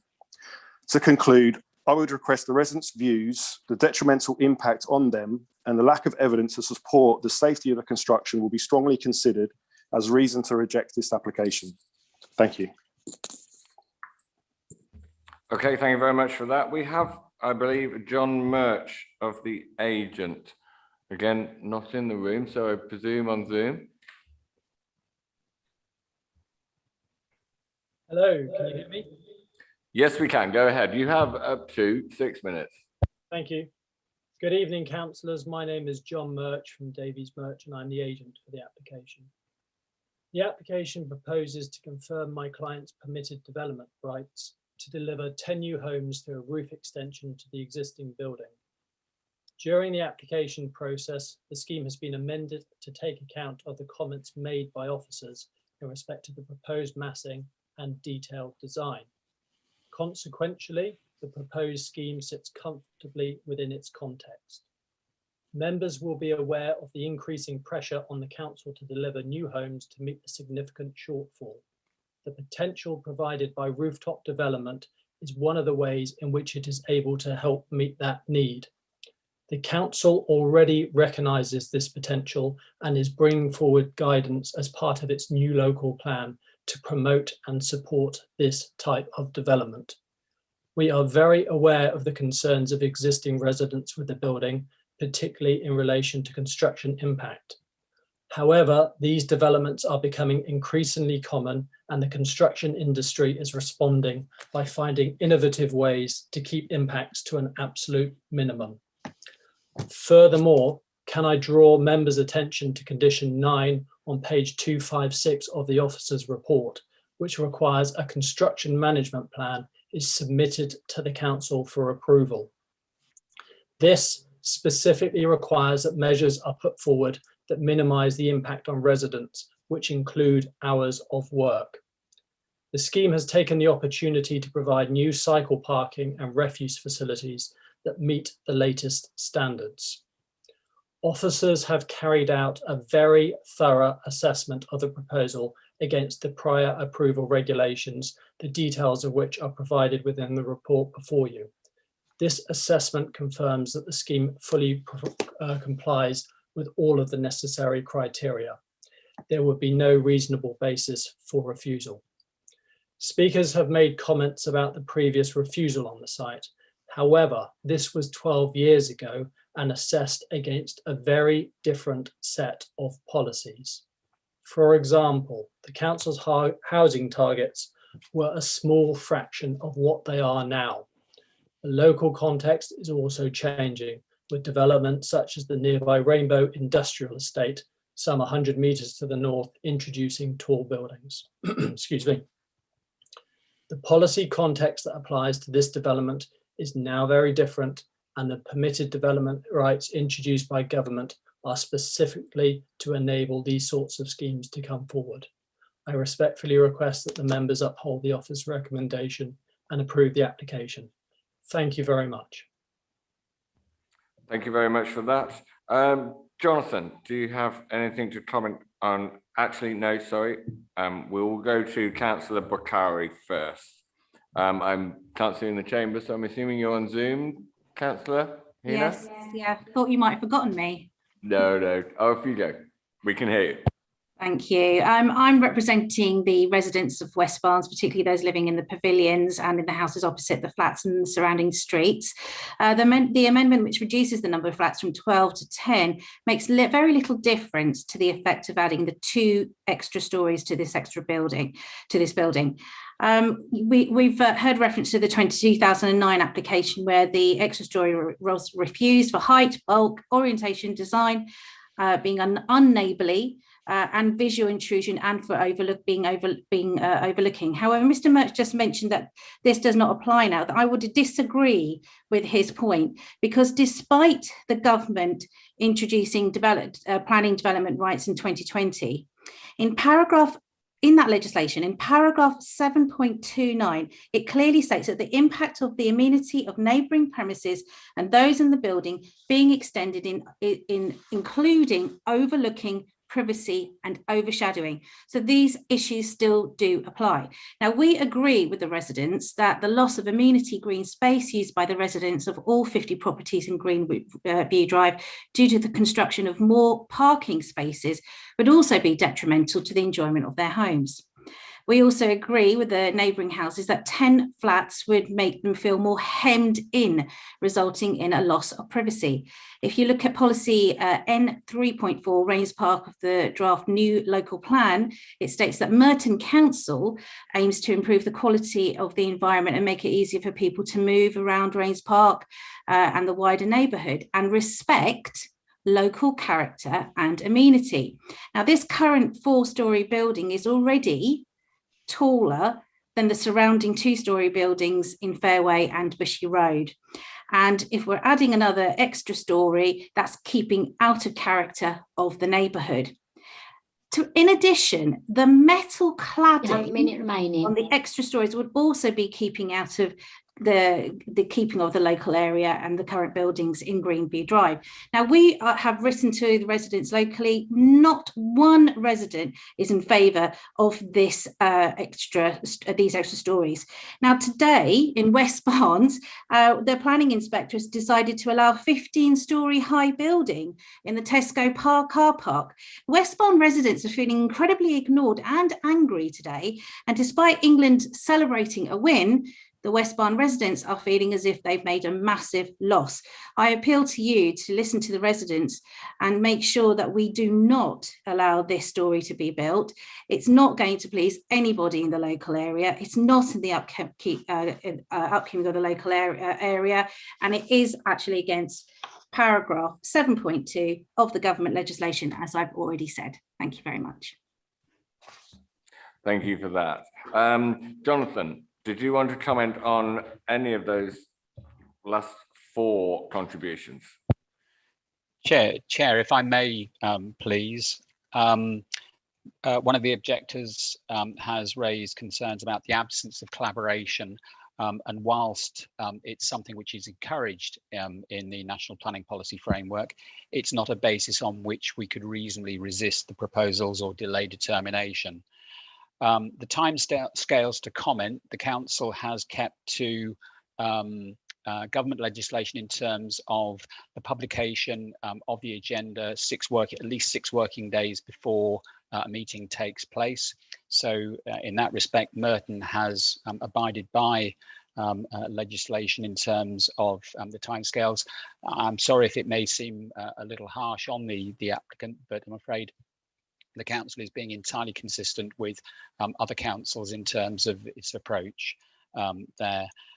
In terms of the 2 concerns which were raised in the 2010 decision of the Planning Committee, if you turn to the officer's comments on the report, while the inspector took the view that the proposal would have a harmful impact on the character of the area more generally, the inspector does. And if I can direct members to page 252 of the committee agenda, the inspector makes quite clear that on the second issue, which was the second strand to the council's reasons for refusal, the proposed development would cause no significant harm to the living conditions at neighbouring properties. So I think it's important to realise there were two strands to the earlier reason for refusal, and only one of those was supported by the planning inspector. Both Councillor Bakari and John Murch, the planning agent, have acknowledged the changing planning context, both in terms of planning policy, which is acknowledged in the officer's report, which flags up that the prior approval regime is there to try and bring forward housing development, and also the changing context in the physical context of this area, where the Rainbow Industrial Estate has permission to be redeveloped for buildings, I believe, up to 7 stories high. And as Councillor Bakari acknowledges, we have just received a decision on the Tesco car park site off Burlington Road for buildings of up to 15 stories. Although the criteria which the legislation sets out doesn't explicitly refer to housing targets, when making decisions on planning applications, officers have to be mindful of the changing planning environment against which decisions have to be made. And since the time of the earlier decision, the council's housing targets have increased almost threefold. So as I've said, whilst officers are not simply saying that this is the only way for the council to meet its housing targets, it does provide perhaps a backdrop against which decisions on issues relating to bulk and massing and impact on immediate context have to be assessed. Thank you, Chair. Thank you very much for that. Okay, we move to the members of the committee now. Questions from anybody? I see councillors McGrath and Southgate in that order. Councillor McGrath. Thank you. I wonder if the officer could just confirm when the inspector commented on the amenity last time. So our predecessor committee turned it down on the basis of the effect on the amenity. And I think you were saying that the inspector didn't accept that. But that was, am I right in thinking that was for a 1-story rather than 2? So we're now looking at 2 stories rather than 1, and presumably a substantial increase in the loss of amenity. I wonder if you could just confirm that point, please. Can I take the question from Councillor Southgate as well, and then ask Jonathan to answer both? So Councillor Southgate. Yeah, thank you, Chair. Very simple question. I may have missed it, but I see no mention anywhere of affordable housing, even of a viability report telling us we can't have any. Okay, Jonathan, those 2 issues, please. Chair, turning to Councillor McGrath's observations about visual impact, this is something that officers have actually factored into their negotiation with the applicant in this instance. And when I showed the images of the proposals, I'd said that the original proposals were to simply extrude the building an extra 2 floors above the floor plate of the existing block of flats. As a result of discussions with the applicant, we've now got what we believe to be a far more pleasing composition, with that part of the building which would have been closest to the townhouses now in fact set well back away from the edge of the building, so that if you're at street level, I would suggest that it may be quite difficult, apart from standing perhaps 100 meters back from the building, that you probably wouldn't perceive that final top floor. Where you will see it is from the elevated section of Bushy Road, which, as I said, you have to consider the context there. The elevated section of Bushy Road is a relatively fast-moving slip road, in effect, joining the A3, and the site is partly screened by trees in that location. And really, I think adding 2 extra floors in that context, I think it would be hard to say that that really had a harmful impact on the character and appearance of the area, notwithstanding what the inspector said 12 years ago.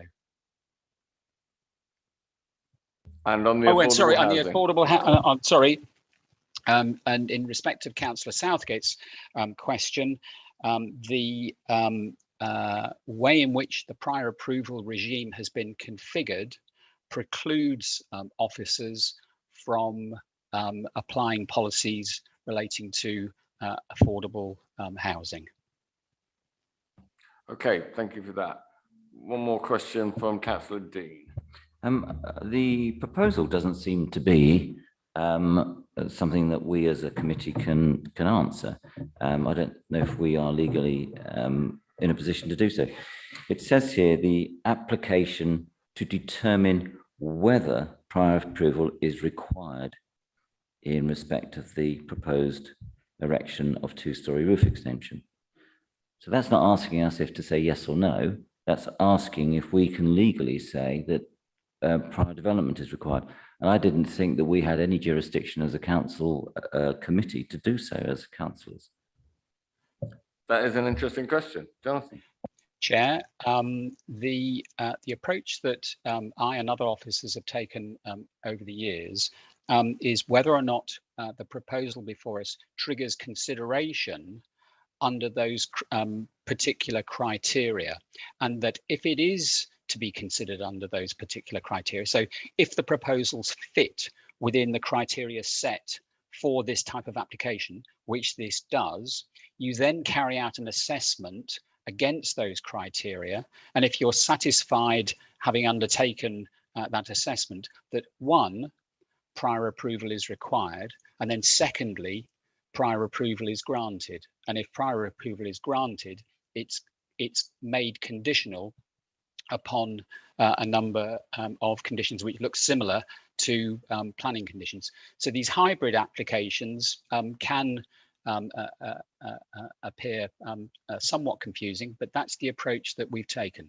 Firstly, does the proposal trigger consideration under those criteria? If the answer is yes, then having considered those criteria, do we grant prior approval? Not planning permission, prior approval. Okay, thank you for that. I'm seeing no further questions. So comments from members of the committee. Councillor Butler, then Councillor Christie. Thank you, Chair. A comment really about, I don't know, it's not a consideration in the decision here, but the engagement with the current residents. I think I get very frustrated as a councillor trying to support residents in my ward and the borough in general. Generally speaking, the lack of engagement developers have with the current residents on sites. And for me, I think it was indeed very disappointing to read the letter from residents there on the lack of engagement. That would be my comment, Chair. Thank you. Thank you, Councillor Butler. Councillor Christie.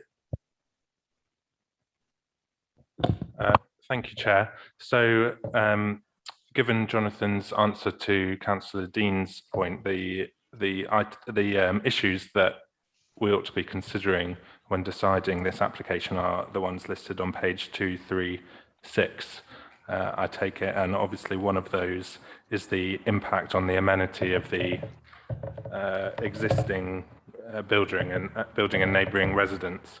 And I have to say, clearly there will be an impact on the amenity of the existing residents, but it's hard for me to understand or to imagine that this impact is unacceptable given the clear intent of the government's permitted development legislation that they brought in last year. So given that they did expressly intend to give developers the right to add 2 stories onto existing residential buildings, I don't imagine that they thought there would be no impact on existing residents of those buildings.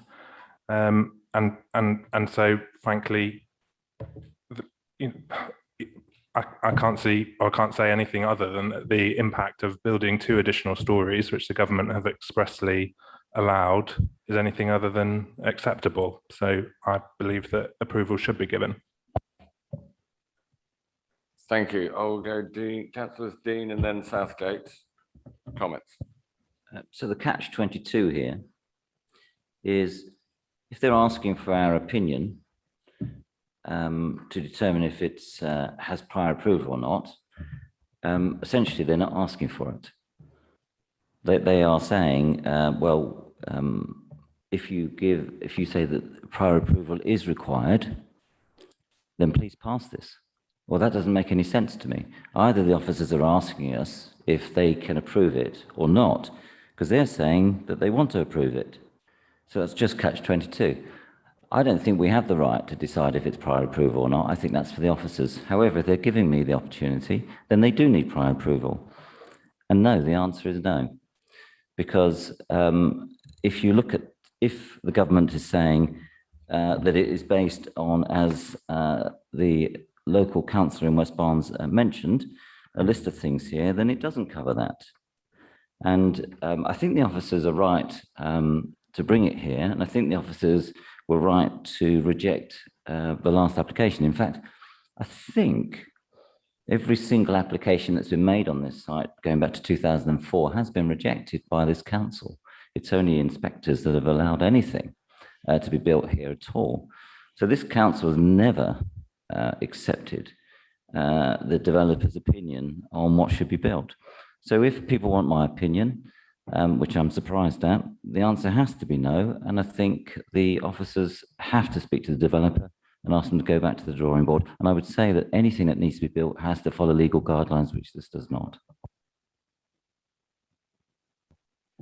Yes, thank you, Chair. Just to, and I'm sure Mr. Lewis would like to do this, correct Councillor Dean there, officers did recommend approval of that application back in 2010, but Councillor Dean and I, between us and others, refused it. And that was the right thing to do. What we've got here, it seems to me, is we're being asked to work with the same set of policies until we adopt our new local plan, but to interpret them differently and more leniently. So something that we were justified in refusing some years ago, we're now being told, oh, well, you've got a higher housing target, so those rules don't really apply. You've got to show a little bit more laxness in their interpretation. And I'm very uncomfortable about that indeed. I think specifically, if we were going to refuse, it would be on these criteria listed at para 1.3, specifically G, impact on the amenity of the existing building and neighbouring premises, very much as it was before. The height of this building has increased from 4 to 6 stories by 50%. Now we've been shown a view from Bushy Road at a point where the road is rising to cross over the railway, and with some screening of trees. If you were to go and look at it from the other side, as it increases to 6 stories, I would wager that it does look far more impactful than than is allowable. And indeed, these buildings were designed to be proportionate at a certain height.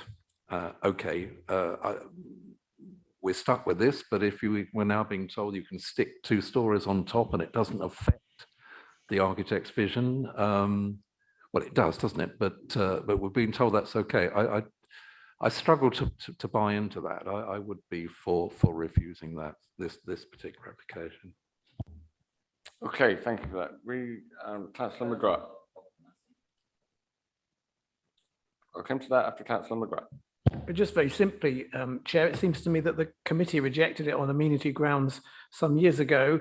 Adding another floor is hardly improving it, and therefore we should stick to what those of us that were here that time ago decided, and seems to me a perfectly sensible thing to decide, which I think from what the officers have said, we've got the legal power to say. So I think we should reject it on the grounds of Councillor Southgate said.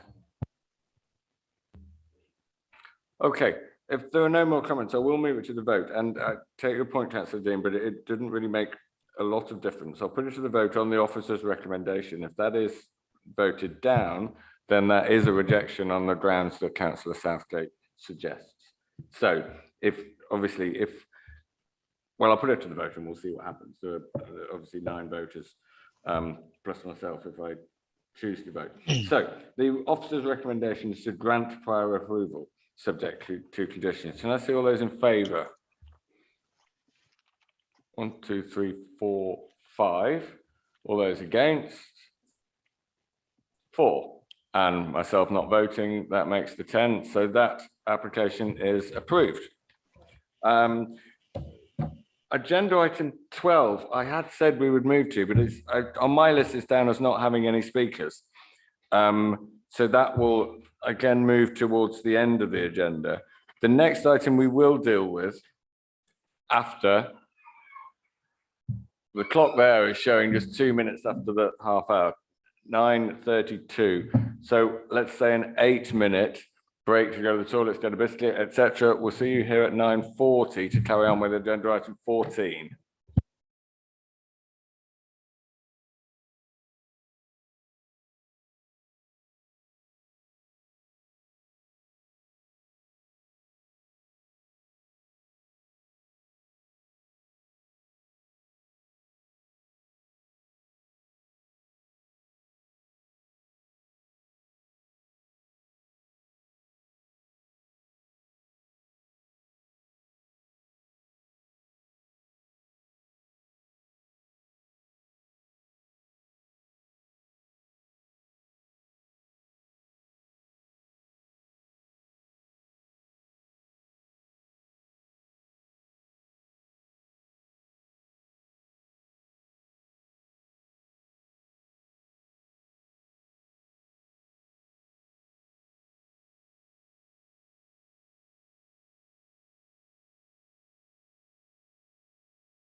Okay, I'm going to bring the meeting back to order. I think 1, 2, there we are. 1, 2, 3, 4, 5, 6, 7, 8, 9, and Councillor Atamar is 10. Atamar is 10. We have all of us back in. So it's agenda item 14, Monkley Road in Morden. Which officer is presenting on this, please? Chair, it's myself, Jonathan. Just one moment, if I can share the screen.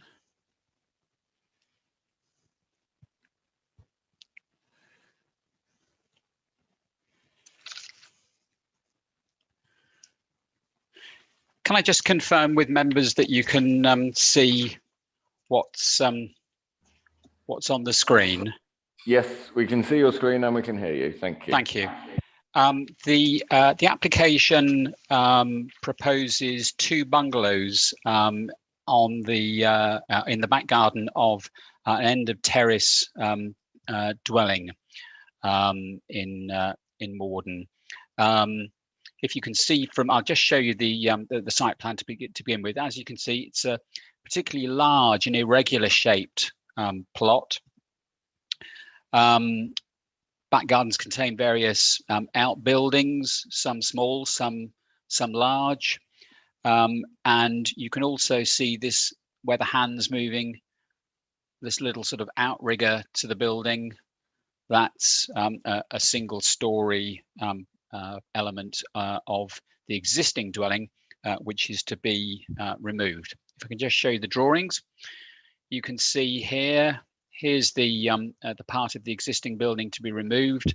The proposals introduce a turning and parking area, 3 parking spaces being proposed, and then 2 single-story pitched roof dwellings at the rear.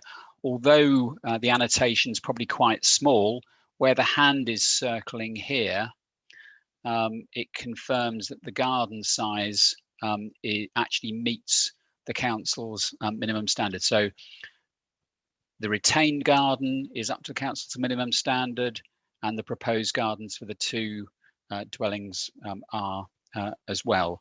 The application has been the subject of a pre-application submission. Sorry, if I can just take you back. There's also some proposals for extension and roof extensions to the existing dwelling. The proposals have been the subject of a pre-application submission. Following submission of this particular application, officers negotiated a reduction in the scale of the proposals. The footprint of each dwelling has been reduced by something in the order of 14.5 square meters, or 16%. Which officers consider to be a meaningful result from the negotiation. The planning officer's report runs through what I would call the normal considerations for infill developments. It's looking at the principle of development, which is supported in terms of optimizing site capacity. The need for additional housing is acknowledged. The design is considered, the bulk and massing of the buildings. Again, a matter of judgment here. The buildings are single story. They've got pitched roofs and sort of relatively low eaves lines, but we also accept that the scheme has been the subject of a number of objections about putting these buildings in this backland site. The proposals have been assessed in terms of traffic and parking. So what we have here is a scheme that adequately provides for parking for both the retained dwelling and the new dwellings. So looking at the scheme in its entirety, the proposals, yes, they would be visible, but the judgment has to be made in this instance. Would simply the fact that the buildings are visible mean that the buildings are therefore visually intrusive? Officers are taking the view in this instance that the proposals could be accepted. In terms of privacy, being single story, officers are confident that the proposals wouldn't give rise to a loss of privacy to neighbouring buildings. In terms of trees and biodiversity, if I can take you to the photographs of the site, you'll see this quite expansive back garden with a number of trees in it. Officers have taken soundings from the development control team's trees officer, and no trees are considered such that they would warrant tree preservation orders being placed on them. I have revisited the case officer's report with regards to the use of materials for the roofs of these two dwellings, and suggested that it may be appropriate to introduce a condition requiring details of green roofs to be provided. And the application is recommended for approval, subject to conditions. Thank you, Chair. Thank you very much for that, Jonathan. We have a Paul Martin, an objector to this application. Not seeing anyone in the chamber, so is that somebody attending by Zoom? Paul. Yes, I'm joining from Zoom. Thank you, and we can hear you. Go ahead, you have 3 minutes. Hello, I don't think I need 3 minutes. I just would like to bring up the council's attention to the schedule of restricted covenants on both 63 Monkley Way and 65 Monkley Way. I live in 65 Monkley Way, which is next door.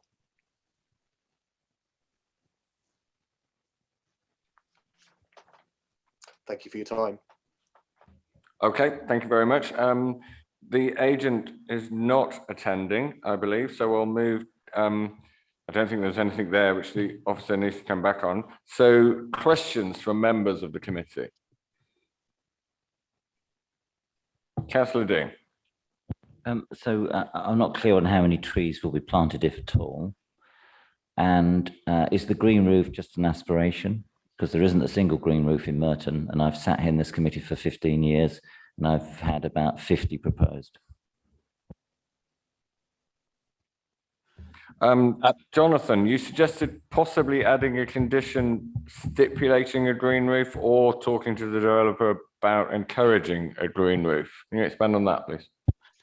Chair and Councillor Dean, the proposals or the drawings showed a prefabricated standing seam roof, which, having reviewed the officer's report, I felt could appear rather harsh. The report includes a condition requiring details of a green roof, so as to assist in mitigating any impact on biodiversity on this site. I can assure members that I can think of at least one example of green roofs on similarly designed single-story dwellings in a side road in Collier's Wood, which was carried out by Oppidan Developments some years ago. That was a scheme in which I was involved, and the developer Michael Fuller conceded on that, and the buildings were built with green roofs. In terms of tree planting on the site, planning officers have to bear in mind when assessing proposals that result in the loss of trees as to what impact those trees have on the public realm. These trees are fairly modest and are tucked away, or mainly tucked away from view in this back garden. It would therefore appear unreasonable in terms of a planning assessment to resist the proposals on the basis of retaining the trees.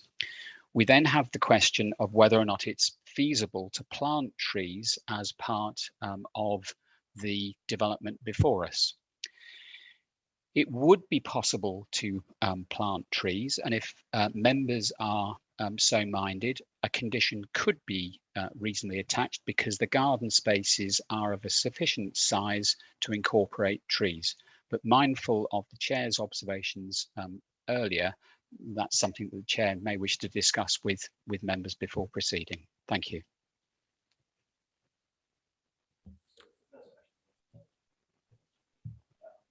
Further points of clarification. So I still don't understand point 1, and we don't need to go on to it again, but is it yes green roof, no green roof, maybe? And in terms of the trees, I'm not worried about the ins and outs of it.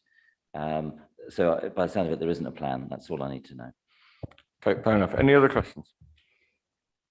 No, well, we'll move to comments from members.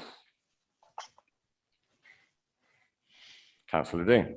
I would just like the officers to go back to the developer and either ask for a green roof or tell us in the next few weeks that they're not going to, and that the officers discuss with the developer a tree plan, and that's up to them what they decide. Okay, thank you for that. We will move to the vote. The recommendation is grant planning commission subject to conditions. Can I see all those in favour? 1, 2, 3, 4, 5, 6, 7, 8, 9, and my one non-voting. That item is passed.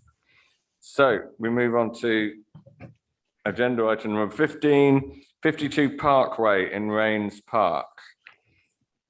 Which officer is presenting on this, please? Chair, it's Jonathan. myself. Yeah. And are you sharing your screen? Sorry, yes.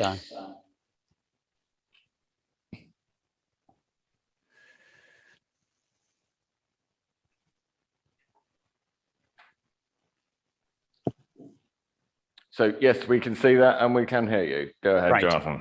Okay. This proposal is partly to retain a timber terrace, which you can see in the image before you, and partly to make changes to the terrace by the introduction. If you can see just where the hand is moving at the side of the property, to introduce some additional screening. So a deck has been erected. It needed planning permission. An application has been submitted retrospectively. Planning officers have visited the site. Here's another photograph of the, well, that's, yes.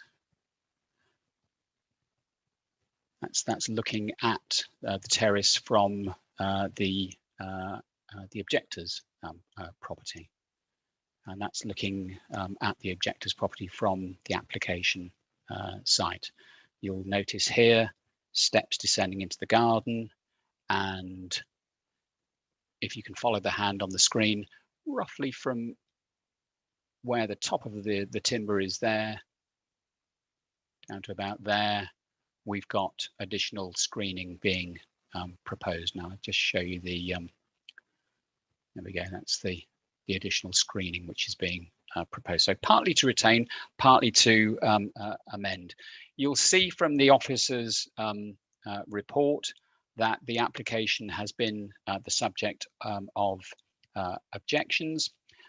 There are two key issues. The principle of the deck, whether or not in principle a deck at the back of one of these properties would be acceptable. And I think officers of the view, having visited the site and having observed decks on other properties along this stretch of parkway, that that's something which can be accepted in principle. Then the turning point on this is the impact on neighbouring amenity. The National Planning Policy Framework encourages planners to seek solutions wherever appropriate. Having visited the site, officers took the view that there was an opportunity to improve the privacy of the neighbouring property by introducing additional screening. You'll see that there are concerns regarding noise as well, but we have a deck on one side, we have a deck on the other side. And in that respect, it was felt that the scheme didn't turn on that particular point. Officers don't have a prescriptive design guide to work to in terms of timber decks on properties. And so ultimately, officers have to exercise a degree of judgment. In terms of exercising that judgment, officers are not the custodians of the all-seeing, all-knowing knowledge when it comes to the pros and cons of decks. We have to make a judgment. We have to place a recommendation before you one way or the other. In this particular instance, officers are of the view that the deck could be accepted. And so the conclusion is that you may approve this scheme subject to conditions.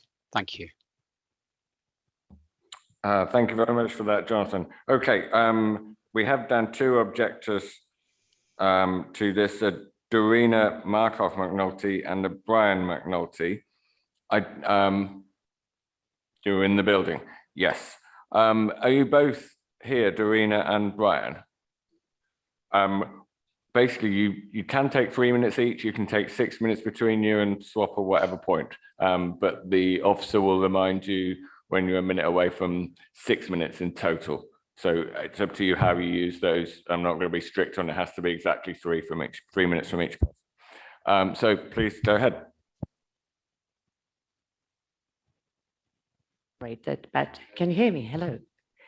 Yes, good evening. Just I would like to establish one thing in terms of bias, because Councillor Dean mentioned a very big organization, and you probably don't know where I work. So I would like to make sure that the fact that you know where the applicant works would not be a bias in the decision of the councillors. I hope that's not going to be the case. Anyhow, so in brief, we are the people that live next door who you see the deck on the right hand side. 5 years ago, we built that deck. We contacted the council, the planners, the council, and we were advised to build the deck away from the fence of the neighbors and to put our stairs where the former garage was. We were told that it is in accordance to how our areas, Rains Park, Motspur Park, Cannon Hill, all the surrounding areas were built in a manner that the garages and the stairs would always be on the opposite side of the neighbors so that there is no overlooking noise and just major interference. Decking was built without our knowledge. Everything was basically skipped. The regulations, they didn't serve us notice. They, it has a hugely harmful impact on our family life because I've brought you photographs which you can't see. I don't know if I'm allowed to show you, but we have 2 small children from this staircase that they've built attached to the fence. It is standing at 2 meters and 30 centimeters of height. They look directly at our children. The gentleman here is our children on our dining table where we eat. We haven't had for the last year, we haven't had one coffee, dinner, lunch, in a situation that somebody doesn't come down the stairs, go up and stares at us with, basically what we're trying to say, we do have a real issue with noise as well, because there are very many people in this house who are there on a daily basis. They're all over 50 kilograms. They're running down the stairs all day long. So we've got the overlooking really terrible impact on our privacy, terrible impact. We've consulted several lawyers on different matters, and it is really not acceptable. It is not neighborly. It is not in accordance to anything that Merton Council stands for. And certainly nobody on the entire street, we checked with the majority of our neighbors, has done it. There are very many decks. The houses are elevated, and whoever built a new kitchen is looking to build this deck, and it is perfectly fair. We are not objecting to decking, not at all. We have a decking. We are most certainly, however, objecting the position of the stairs. As you can see from the photographs that were just shown, there is plenty of space, plenty of space. The decking that they built is about 10 meters in length. that they move the stairs to the opposite side where the gates, the garden gates is, where the former garage was, where their patio doors are. What they're doing now, they're entering from their gates, walking all around, then come up the fence and are looking inside our house. Now they're proposing a paneling. This paneling, instead of finding a solution, is creating something that is even worse. It's danger. You saw on the photographs that are there, they've got a big barrel full of dirt, which is preventing them of falling directly into a garden. What you see, the staircase are, yeah, I'm going to stand up just so that you imagine, that high. They don't even have handrails, which is again safe, health and safety. They don't have handrails. You know, they're proposing a paneling that cannot be attached securely. It's not the solution to the problem. So basically, we are just asking you to consider that. Please, we are very happy for them to have a decking, but the stairs, there needs to be condition that the stairs are at the other side of it. Thank you. Just to I don't know, we've not got much time. So just to be clear here, this is not about any decking or extension. Absolutely, every family should live as they see fit. It's simply that the stairs are connected to our property. They are the only one in the street that's connected to the property. We're just asking them to move, not even to the other side, just 1 metre away so that we can have some privacy. They're not looking in our house all the time and their extended family. If they put the rail that they're talking about, it doesn't actually look like that photo. We'll still see their heads at the bottom. It will stop the light coming in and it won't do anything about the noise of everybody getting up and down. And we're talking about 6 o'clock in the morning for a dog to be let out every morning and then later at night. So we're not unreasonable. We consulted all of them and the other neighbours when we were doing our extension, our own decking. We made changes. I moved our own garden room from the edge of the fence for these exact neighbours. And now this has happened. We've tried to reason with them and we're very sad it's got to this point, but we don't see any other way apart from actually trying to state our case that this is disturbing our family, it's intrusive, and the solution is not a solution for us. It's actually still going to be massively detrimental to our family. So we please ask you to consider. And just lastly, I do appreciate that Councillor Dean did actually state earlier, I think, namely Caroline Conley had the same problem with the light blocking out, and it's something that you brought up when you said that you voted against that one. So hopefully your consistency follows through with this voting, because it's the same. You raise that barrier, there's a security concern, because they can't connect to it unless they connect to our fence, which I won't let happen. So there's no way they can do it with the stairs where they are, and it will block the light, which was something that came up in a previous. So thank you. No further comments, and I do appreciate your time. Okay, thank you very much for that.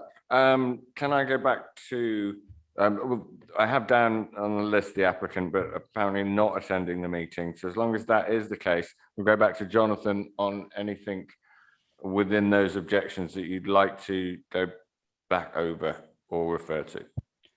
Chair, as I explained in my presentation, for a planning application such as this, I wouldn't be so confident that officers somehow have the all-seeing, all-knowing knowledge as to whether or not this proposal should be endorsed by members. As officers, we are tasked with putting a recommendation before you where we have objections such as this. It's a matter of judgment, and I don't really feel I can add anything more in this instance. Okay, thank you for that. Now to members only. Questions of clarification. I see councillors Christie, then McGrath, then Crow. We'll do all three and then go back to the officer, I think. Thank you, Chair. In the objectors' comments just now, the lady mentioned that when they sought advice for putting their decking in, the council or the officers gave advice that the stairs should be positioned in such a way or away from the fence, etc. And so if my question to the officers is if that is the advice that the council gives to people who are asking for permission before they build the decking, why have they sort of not insisted that for permission to be granted retrospectively, the same guidance is applied? Thank you. my question is very similar to Councillor Christie, which is if the current recommendation came to officers now as a request, what would your view be? Would you recommend it be changed or not? And Councillor Crowe. I was just going to ask to see where the previous staircase was. Okay, Jonathan, two very similar, and then a third question. Okay. It might help if I shared the screen again so that you can see images of the back of the property. So we have the objector's property here with the gap with the fence, and then some trellis and the neighbour's fence. And then behind that fence is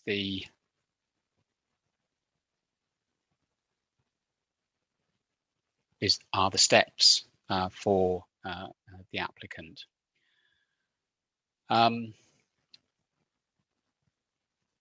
In terms of the applicant's deck, I regret I'm unable to find any record relating to that deck. So I'm afraid I can't confirm or deny what advice may have been given to the owners of number 50 with regards to that development. In this instance, a deck has been built without planning permission, and while officers may have taken a different approach were an application to come before us with no construction at the back, that in itself isn't a basis for us to now say, when assessing the development as it's been constructed, that we must necessarily reach the conclusion that that should be refused. As I've said, the National Planning Policy Framework encourages planners to seek solutions, and that's what we've done in this instance.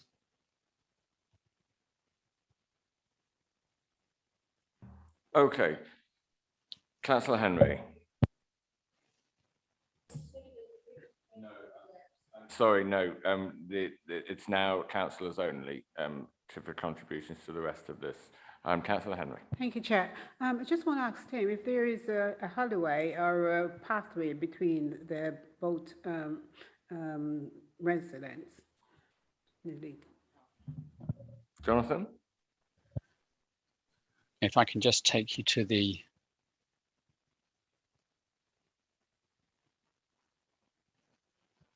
so there is a gap between these two properties, but there isn't a gap between the application site and the objector's property. Was that the question that Councillor Henry was asking? Yes, yes, I think so.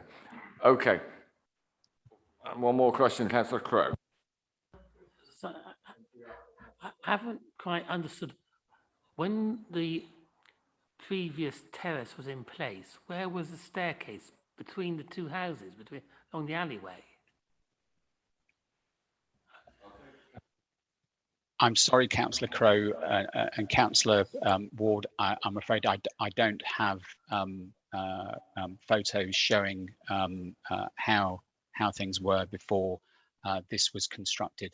And I think for the purposes of this evening's discussion, it's important to focus on the development before us is the one on which a recommendation has been made and a decision should be taken. Thank you. Yeah, thank you. Councillor Dehaney. The stairs seem to be causing a privacy issue when they're using it up and down. Why couldn't we ask them to move it more to the center of the deck rather than leaving it in the corner so close to the other property? Okay, well, the decision we have before us is to say yes or no to the proposal that is before us. We don't have the power to go back and say you must build it somewhere else. The only way of doing that is to say no to the proposal before us, and then they would have to do something else. Comments from any councillors? I'm going to go Henry, Christie, Butler in that. Thank you, Chair. I think I'm very happy with the application, and it matches the one next door, their neighbors. We need to learn to live together, and I strongly said I will agree and support the application.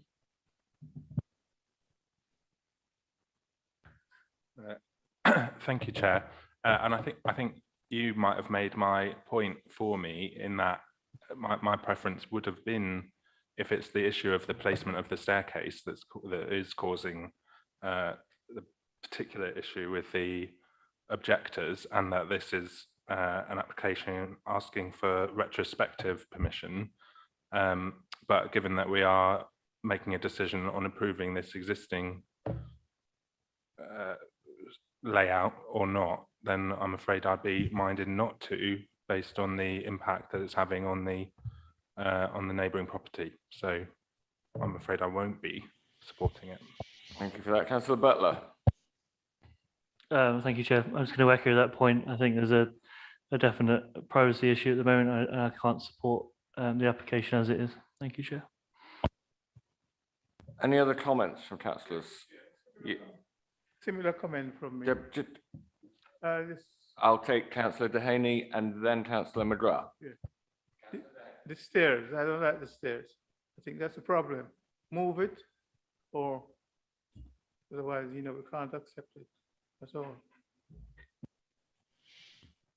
My problem is I don't think people should be rewarded for ignoring our planning rules, and that's certainly not the only case where this has happened.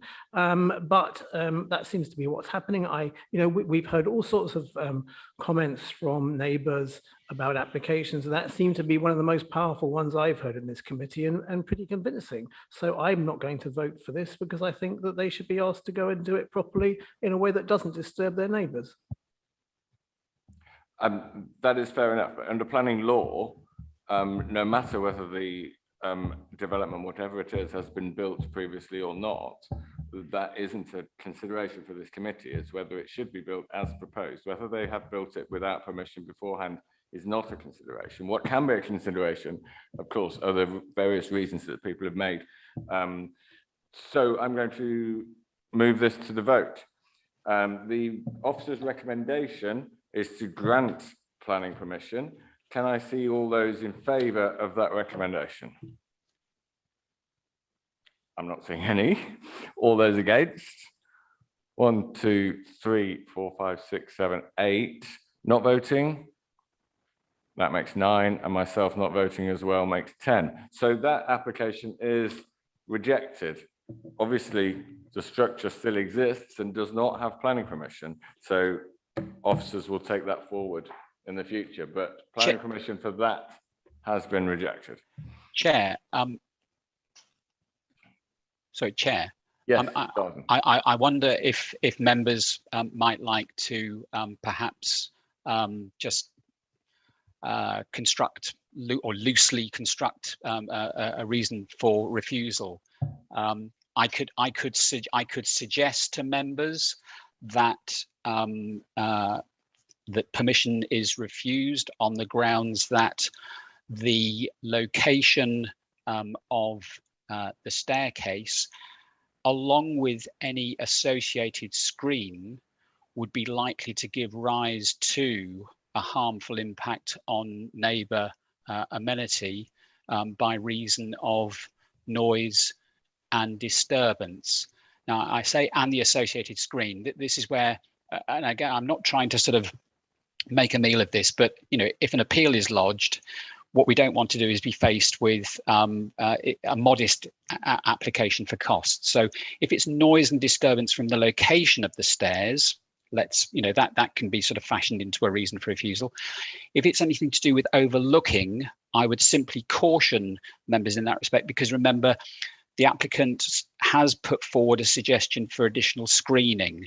So it would be helpful if I can get a steer on this, because Thank you, Jonathan. Thank you. I think I'm hopefully not going to talk about this for much longer, because unless anyone objects, I'm going to accept Jonathan's recommendation there that those are the grounds on which we refuse.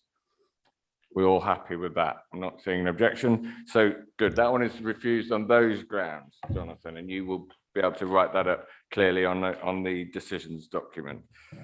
Agenda item number 16 is 42 Raymond Road in Wimbledon, which is this Tim again? That's me, Chair. Yes, thank you. Go ahead. Okay. Just sharing my screen. Members, the application site is at 42 Raymond Road, just west of Wimbledon, Wimbledon Town Centre. Raymond Road, a dead-end road with a mixed character of properties. The application itself is for a replacement dwelling, including a basement to the rear. The existing dwelling here on site, I believe to be from the 1930s. Typical two-story detached property. The proposed replacement dwelling itself, it would make use of traditional appearance and traditional materials. It would be brick with render and a slate roof. The proposal makes use of a variety of hipped roofs, as well as a rear gable feature with a single ridge and rear dormer. The proposal seeks to increase the ridge height would go up by 1 metre compared to the existing dwelling on site. And the footprint largely would be largely within the existing footprint and massing of the existing building. The proposed basement would be at the rear here, with other accommodation ground first and second floor. Some proposals to the garden in terms of landscaping and realigning some of the garden levels to make it a bit more flatter. It's currently due to land levels drops from east to west, so that is also proposed. And this is a useful street scene drawing showing proposed at the bottom and then existing at the top. So you can see the dotted outline on both to show the comparison. As outlined before, the scheme does have a traditional appearance with also some front bay windows. Turning to the site pictures, so it's a dwelling you see at the end of the road as you come up the road here. And looking at the rear, here and here. So neighbouring property to the east. There's done some extensions and roof extensions over time. On the other side, not so much. Members will note in the report that this application follows a previous refusal under delegated powers for an application last year. And overall, officers satisfied it has overcome that previous reason for refusal with this new design and new proposal, and officers therefore recommend permission to be granted. Thank you, Chair. Thank you very much for that. We have two objectors on this one, Isolde Summers and Ruta Ebb. You Isolde and your Ruta, very good. They're both in the chamber for people watching on Zoom. Do you want to take you first, Isolde, for 3 minutes and then move to Ruta for the next 3 minutes? Am I pronouncing both of your names correctly? Isolde. Isolde. And Wouter. Very good. Thank you very much. So please go ahead. Good evening. Oh, sorry. Before you start, I should mention for those in the chamber, we have this traffic light system. It will be green at first, it will turn orange when you've got a minute to go, and red when your time is up. Good evening, Chairman and members of the committee. I live at 38 Raymond Road. I would like it to be noted that I'm also representing Lucy Dirks of number 40 Raymond Road. Firstly, I would like to thank the owner of number 42 for adjusting the plans and ensuring that the house is more in keeping with the neighbouring properties. However, we do have 3 items we would like to raise this evening. The first one is the flat roof access. We request that alongside the condition that prevents the flat roof extension being used as a terrace, we would like added that there should be no door access to the floor, to the floor, and no floor to ceiling window access to the flat roof. Parking spaces. There are only 2 car spaces shown in the plans. Currently, there are 2 spaces and a garage. As accommodation is being increased by 75%, there should be an increase in parking spaces, not a reduction. Our biggest concern is around changing the house into multiple flats. The original plan was for multiple flats, and there are signs in the design that the intention is to convert the house into multiple flats, a HMO or Airbnb rental in the near future. Why else would the bedrooms have dedicated staircase access to the garden, both from the first floor and the basement, and a bedroom have an enormous 2-story window? If granted, there should be a condition added that the property remains a single dwelling house to prevent this abuse of the planning process. Thank you for your time.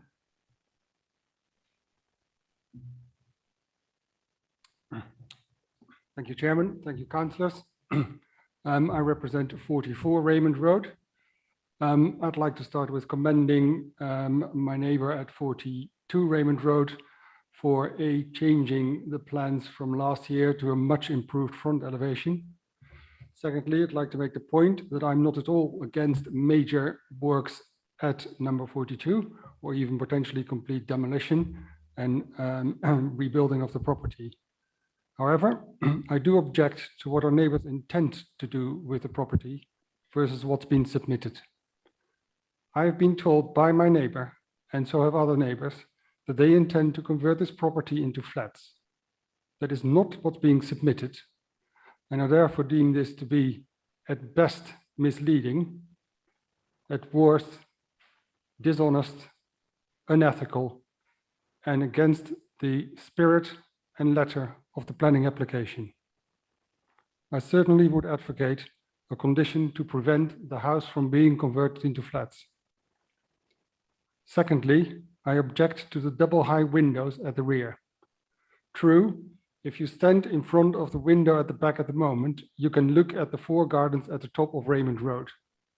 But as soon as you take a step back, that view is restricted to just the garden in front of you. Having ceiling to ceiling, wall to wall windows will mean that all 4 properties, all 4 gardens will be able to be viewed from virtually anywhere in the room. So I strongly advocate to change the double high windows at the back. Thirdly, as you could see in the picture earlier, shown earlier at the top of Raymond Road, all the roofs on Raymond Road are red tiled. The planning application is for a grey roof tiled roof. Again, I would like to see this changed to red tiles. Finally, I would suggest that we investigate the proximity of a Thames water-owned pipe that runs between our property and that of number 42, because I believe that the foundation of the new property are way too close to this Thames water pipe. So in conclusion, again, advocate for conditions to prevent the house from being converted into flats, advocate alternative windows, advocate for red tiles, and an investigation into the proximity of the water drainage pipe owned by Thames Water. I don't think the quality was great, was it? Of the sound. It's fine, we can hear you perfectly here. I'm hoping people on Zoom could as well. We have Velislava Dimitrova, the applicant, on my list of people to speak. I don't see her in the meeting, so I'm assuming she's on Zoom. Hey. Hello, can you hear me? Yes, we can. Please go ahead. You have 6 minutes if you need. So I'm Boyan at number 42 Raymond Road. Dear Planning Committee, I would like to start by saying that we have been guided by Merton planning officers Tim Bryson and William Lewis for a long time now during the redesign of our proposal in response to our previous planning application, as well as 2 pre-application sessions. Together, we have discussed and addressed all concerns raised in our rejected first planning application, and we have made sure that the proposed building is now appropriately sized and its style and materials match the character of the street. We have gone through the objections to our current application, and we strongly feel that they either do not have merit or are not planning issues. I would like to address them in order. Firstly, regarding the objection of any future use of the property, I would like to make 3 points. The first one, our planning officers have stated in writing that should densification at this site be pursued, it will be viewed favorably by Merton Council. Second, the street already consists of a good mix of single dwelling houses, houses split in flats and large multiple flat buildings, and therefore densification at this site would not affect the character of the street in any way. And finally, the most important, it is not even discussed in this application. Secondly, the objection regarding the back facade of the building. Our house and the properties on both sides are surrounded by elevated grounds and very tall trees at the back, significantly limiting visibility of the back facade of number 42 Raymond Road. But much more importantly, there's no planning requirements for the back facade of buildings to complement neighboring properties, and most buildings in London have varying rear elevation designs. The only planning requirement is for the front facade to match the style of the street, and our proposed building does exactly that. Thirdly, overlooking and loss of privacy. Our proposal gives no room for overlooking, as all windows on the side of the building are frosted and non-opening up to 1.7 meters. Some of the windows our neighbors are concerned about are actually facing our garden, and there is no more room for overlooking from one large window than from many smaller windows, particularly if these are placed at both ends of the back wall. The height of the windows is irrelevant to the overlooking, as this is a double ceiling height room, and it would be impossible for anyone to look through these windows from a height above 1.7 meters. They're solely there for letting more light in the room. There are also concerns about overlooking from the skylight of the roof towards number 40. This is a skylight starting at 2.4 meters from floor level and facing the sky. Therefore, there is no reasonable circumstance under which one will be able to overlook our neighbors from this skylight. Our existing house, as it stands today, has 2 non-frosted windows on the ground and first floor level facing number 40, and also 2 frosted but fully opening windows towards number 44 at first floor level, which gives significant opportunity for overlooking. Our new design is a substantial improvement in terms of protecting our neighbors' privacy. The remaining points regarding internal layout and boundary wall maintenance are not planning issues. The concern about usage of the flat roof as a terrace is easily addressed through condition in the application approval.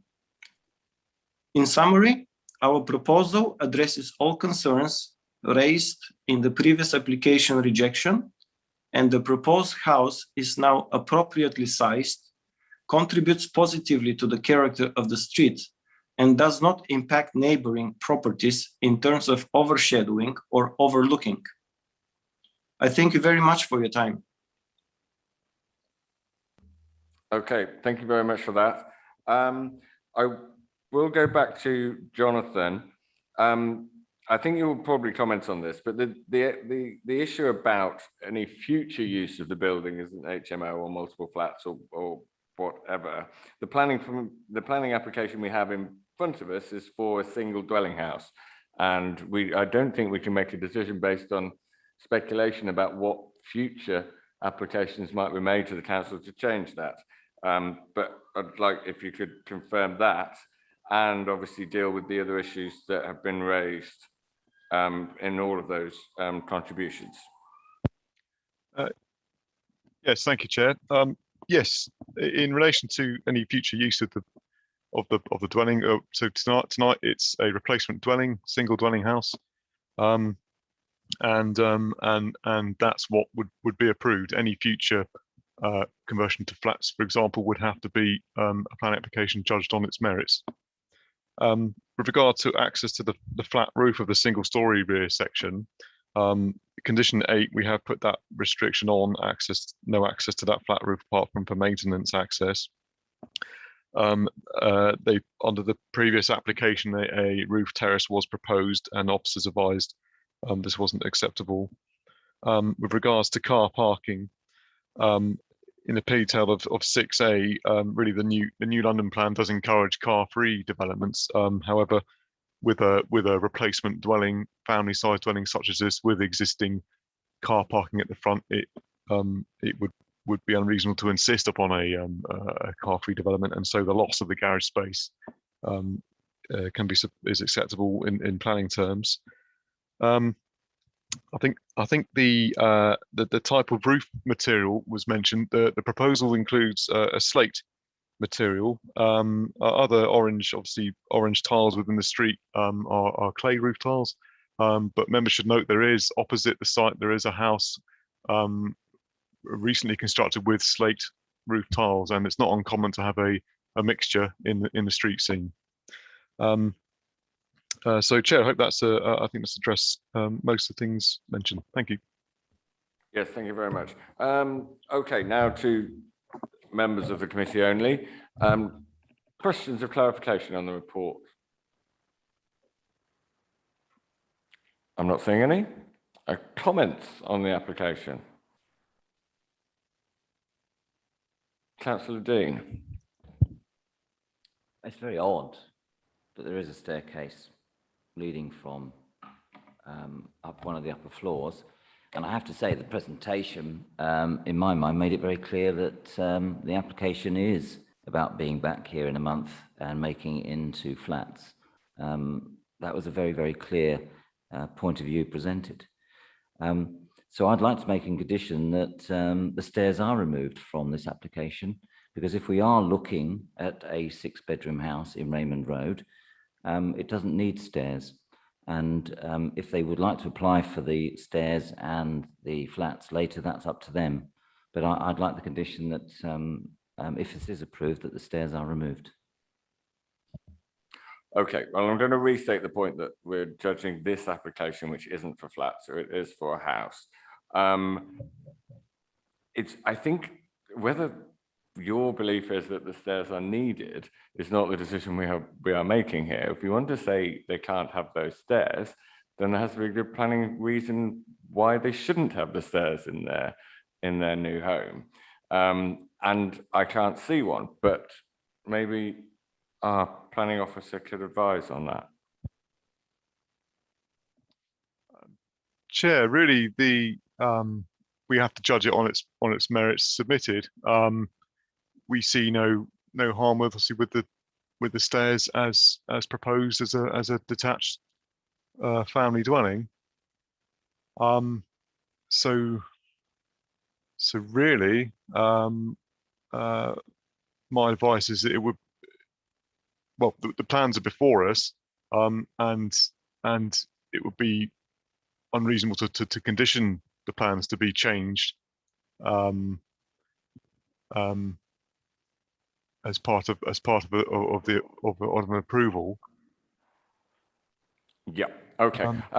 So there is a reason. It's a terrace, and so what we're saying is, if the stairs stay and there's no issue, then 18 people could sit on them, drink beer, put a barbecue on there. It's exactly the same as a terrace. There isn't any requirement for it. It's overlooking. If there's no terrace allowed, the stairs are a terrace. Just because they don't look like a terrace, they are a terrace. People stand on stairs, and that's why we should remove it. And then they can come back and say, we're converting it into flats and we're going to put some stairs in. Not an issue. Okay, thank you for that. I hadn't actually called you for a further comment, but thanks for just butting in. Anyone else would like to make a comment on this? Councillor McGrath. On the one hand, the government's wanting to build over large parts of the country, and on the other hand, Councillor Dean wants to stop somebody putting in a set of stairs. It's just ridiculous. I would suggest to Councillor Dean that if he doesn't like the stairs, that he votes against. There being no other comments, I'm going to go to the vote on this one. The officer's recommendation is to grant planning permission subject to conditions. Can I see all those in favour? 1, 2, 3, 4, 5, 6, 7, 8. All those against? Councillor Dean makes 9, and myself not voting makes the 10. So 8, 1, and 1 is the decision there. That application is approved as it stands. The final one for which we have speakers this evening is agenda item 17, Bennett's Courtyard in the marvellous ward of Colliers Wood. Which officer is going to be speaking on this one, please?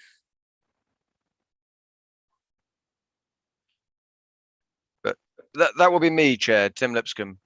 Brilliant, thank you, Tim. You go ahead. Thank you, Chair. I'll just share my...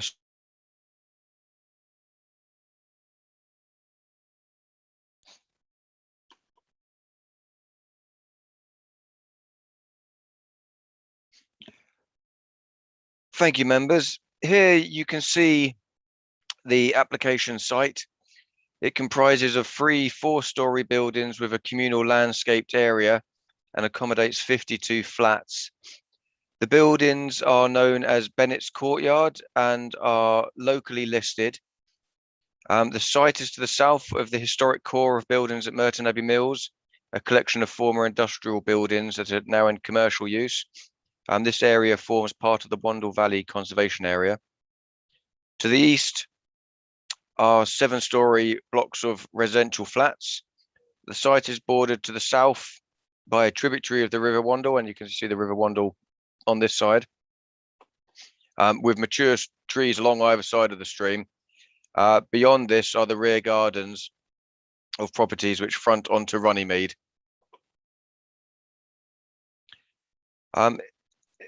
In terms of the proposal, it is for a 1-storey roof extension to all 3 buildings to provide 15 new units. The top floor will be set back from the floors below, finished in a light grey zinc paneling.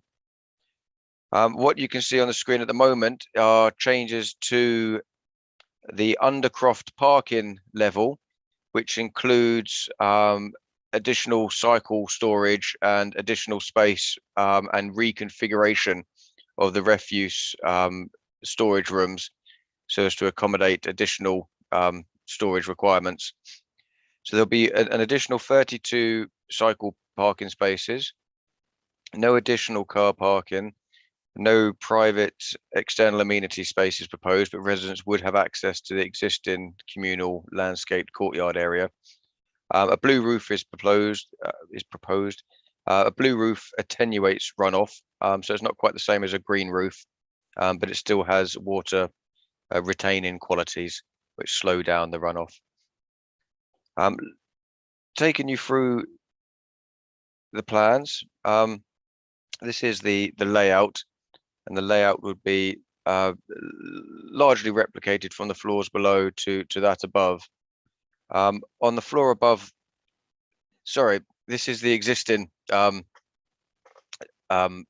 layout of the building. This is the floor above, showing the proposed layout. You can see it's very marginally set in from the edges of the building to minimize the bulk and mass and to create a contrast as well as the difference in materials. The central atrium concept would be maintained, and you can see that the flats below don't have balconies here, and the layout follows on from that below, as it would arguably interfere with the appearance of the building. So bear with me, I'm just trying to roll down okay. So a roof plan. Here you can see in elevation form with this additional floor, the glazed atrium taken up accordingly to match that new roof height. So there you can see the additional floor.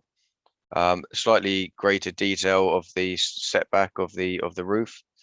Here you can see the surrounding area and the site in context again.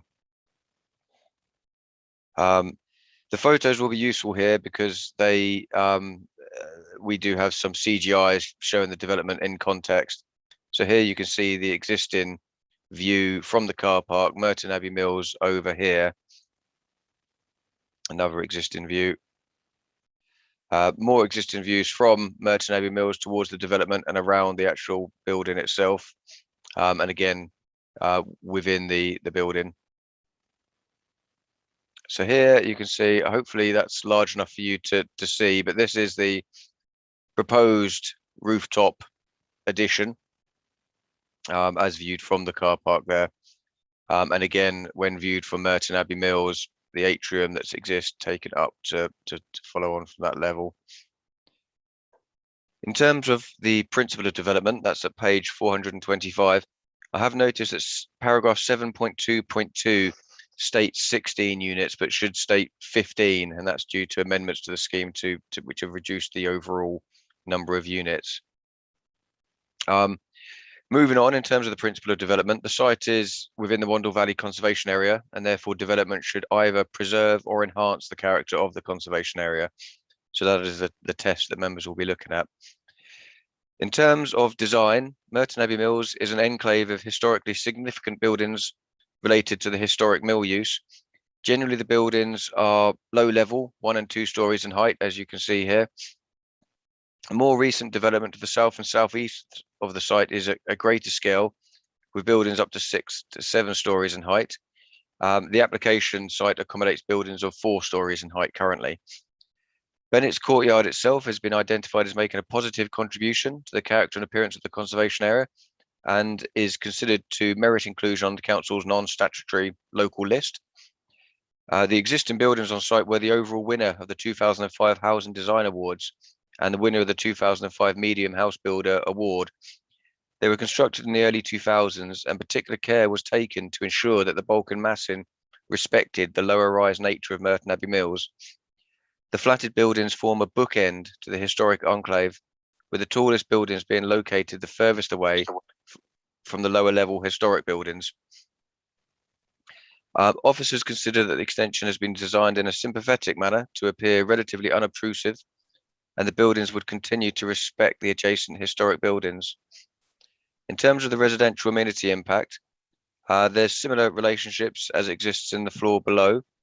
A fuller assessment of this can be found at page 433 of the agenda.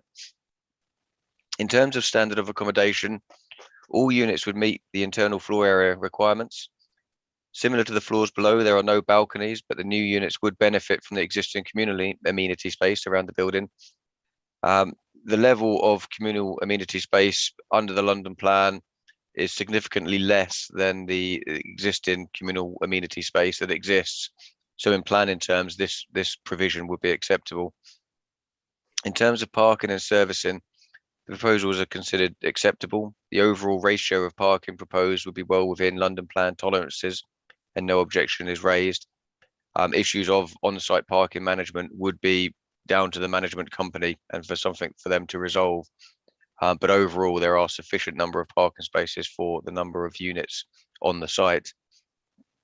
I would draw members' attention to the mod sheet.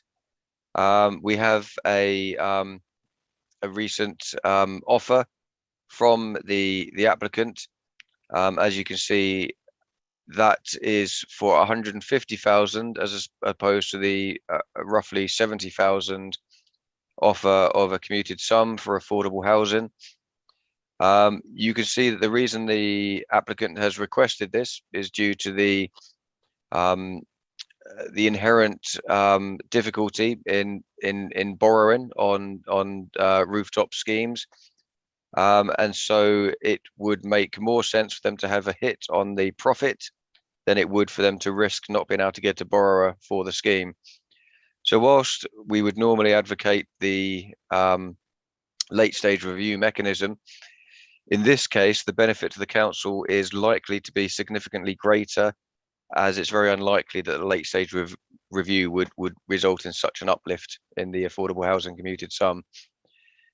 Therefore, as set out in the agenda, the recommendation is for approval. Thank you, Chair. Thank you very much for that. I have two objectors listed, Philip Kratz from GSCC Solicitors and Sally Lines. I'm assuming they're both on Zoom. In that order, would you have 3 minutes each? So Philip, are you there? Thank you, Mr. Chairman. I'm Philip, yes, and I'll speak first. It's interesting to put some of this in context. It always used to be said how important the planning system was for looking at land use because they've stopped making land. You've spent a considerable amount of today's committee looking not at land, but at air. And these are the schemes that it seems to me are going to be troubling this authority and others over the coming years. They happened, of course, because the government introduced permitted development rights for adding additional stories to flats. Those PD rights don't apply here because this site is in a conservation area, unlike the adjacent 6- and 7-story flats, which you've seen. And again, it's part of the context. In this case, a specialist airspace developer, RG Airspace Developments Limited, approached the freeholders, Long-Term Reversions Dulwich Limited, who then wrote to the homeowners saying that central government have identified the airspace above the buildings such as this as an opportunity to provide more housing for which there is overwhelming need. Now, as I said, that of course was in the context of PD rights, not applicable here. This scheme is different from some of those that you're going to be looking at tonight and over coming months. As has been explained, there's no additional external amenity space being provided for these additional flats. There's no additional parking. The parking is important because the PTAL rating here is 2, which to save members looking it up is poor. And of course, the presumption in favour of development is only in favour of sustainable development. And if there is no additional parking and it's in a PTAL rating 2 area, that is not sustainable. However, the most important issue here is the impact on heritage assets. There is not only the fact it's in the conservation area, this is in the setting of a scheduled ancient monument and a number of listed buildings as well. When looking at material considerations for a planning application, not all material considerations are equal. There is a special statutory duty under the Listed Buildings, etc. Act to have special regard to the desirability of preserving a building or its setting and any other special features. In this case, this scheme was bespoke designed to fit a conservation area. And it's as if 10 or 15 years after the Mona Lisa was painted, somebody came along and decided to paint a baseball cap on top of it. You are interfering with a bespoke designed recent scheme, which sits well within its setting. And if you consider approving it, you are failing in your duty to have that special regard to heritage considerations. Thank you, Mr. Chairman. Thank you for that. Sally Lines is next. Are you with us on Zoom? Thank you, Chairman and committee members. I represent the objection of all leaseholders at Bennett's Courtyard, along with Philip Kratz. It's not the job of the planning committee to deal in equity and justice, and you have to unplug from human concerns and stick to narrow rules. But I implore you not to fall into groupthink and just follow the officer's recommendation. This conservation area application stands distinct from permitted development rights rooftop developments, although I suspect it may have been mistaken for one by its makers at first, considering the number of similar applications being made like a big sweep nearby, but out of the conservation area, except in our case. PDR rooftop development, or the automatic right to take ground from under others' feet, or rather in our case, over our heads, does not apply in conservation areas such as Merton Abbey Mills. In conservation areas, heritage and design are important considerations. Our building won a design award and has been accredited for its aesthetics, sympathetic to its Merton Abbey Mills buildings and surroundings, as cited in our written objections. Those I notice have been picked up on tonight. The council is meeting its 5-year housing land supply, so there is no tilting balance to apply. And we are such an admired and loved existing building that you've got to ask whether now, the 15 buildings now, it was 17, extra flats will really add anything. The building loses its integrity, and really for what gain? Approving this one will set a signal of precedent for other conservation areas within the Wimbledon and Merton area.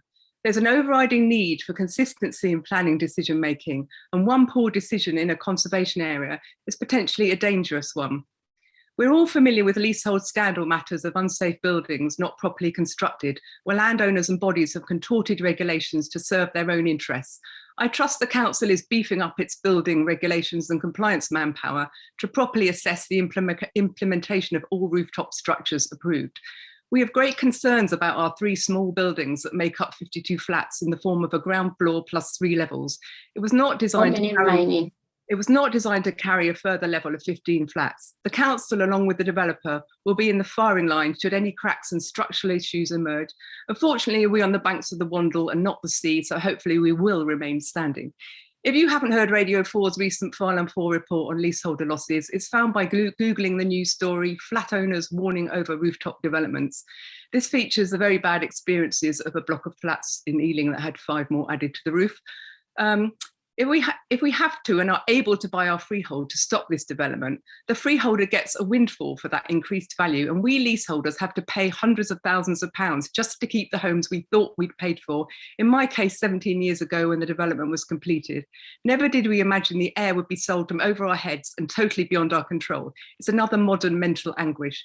As Baron Andrews said in that Farnham 4, these objections aren't just NIMBYism. Ongoing building works and the lasting changes can have a significant mental and physical effect on those affected, with no benefit to ourselves and no compensation, all for the corporate landowner profit. You're going to have to wrap up now. And say Thank you very much. Okay, finally on this, the 2 lots of 3 minutes, there's 6 minutes if required for John Murch of Davis Murch, who I think we heard from earlier. Yes, good evening. Thank you, Chair. Can you hear me? Yes, we can. Thank you. Good evening again, councillors. This application is similar to the scheme that I spoke on earlier in terms of it being a proposed rooftop extension. I won't therefore take up the committee's time by repeating the comments previously made in respect of housing need. Although if I could just pick up on a point made by the previous speaker, the Tesco car park appeal decision that was issued earlier today confirms that the council does not have a 5-year land supply. The council is therefore in tilted balance, and paragraph 11D of the MPPF is engaged for the determination of this planning application. The key difference is that this site is within a conservation area and therefore does not benefit from permitted development rights. The proposal has therefore been subject to a full planning application to fully assess the scheme against the development plan, including in respect of its impact on heritage assets.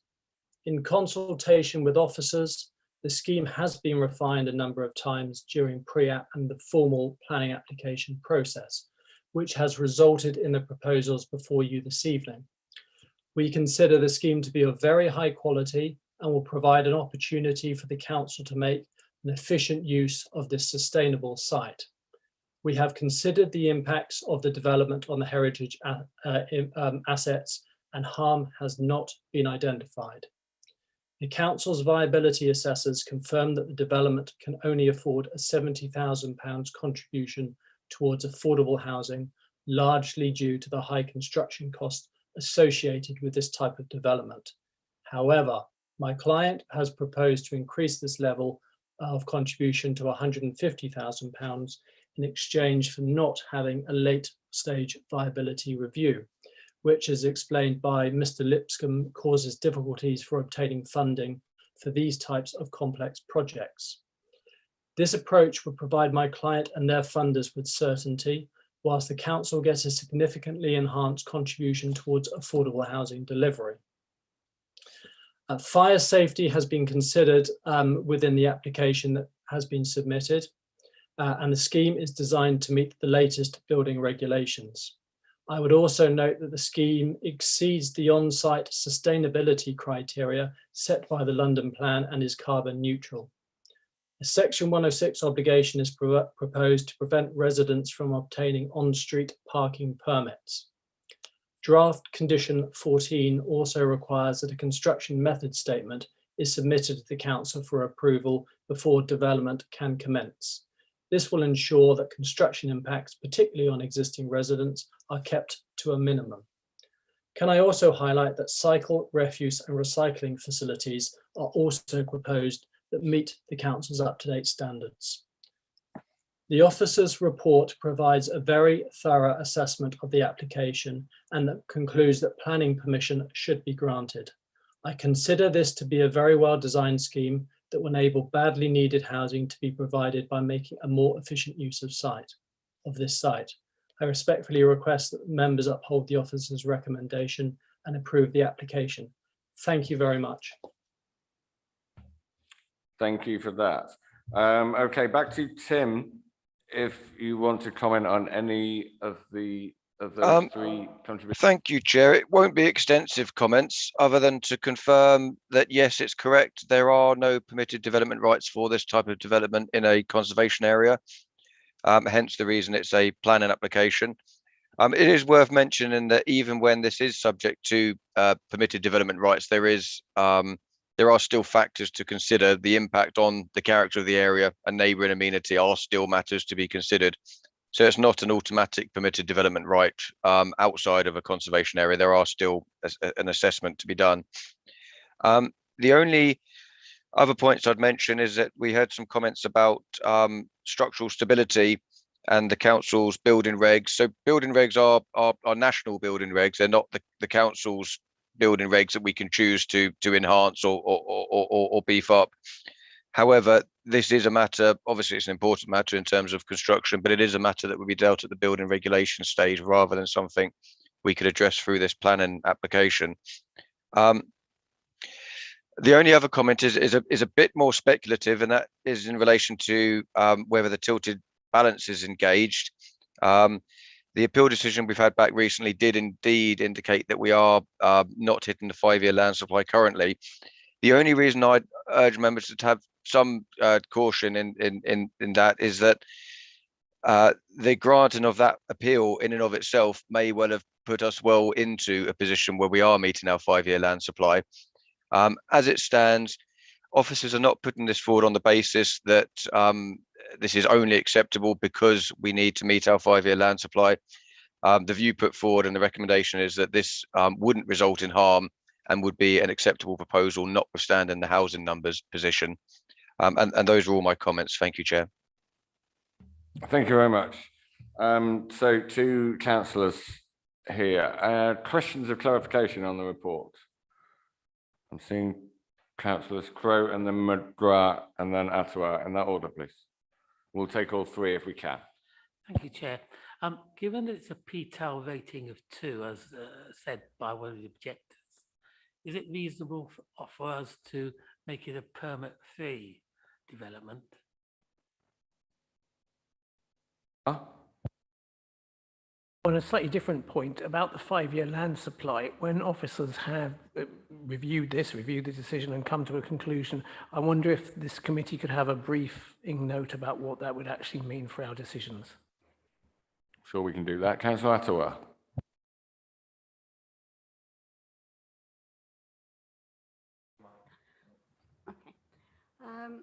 I have some concerns that have been raised by residents in Colliers Wood about this development, in that the impact of the building works on them living in the building as well, while this is going on, how will that impact on them? And I think the cladding on the building, there's concern that it will affect the value of their flats that they have bought, and also there is, I believe, significant concern amongst the current leaseholders that construction costs will be through resident service charges, and the constructions will delay the removal of the cladding on the blocks. So I just want reassurance that that is not going to be the case. Okay, Tim, I think Councillor McGrath's point is something we can deal with slightly later, but the other 2 points, if you could address those now, please. Thank you, Chair. Yes, the site is in a PTAL 2 area, so that ranges from 0 to 6, 6 being the best, 0 being the worst.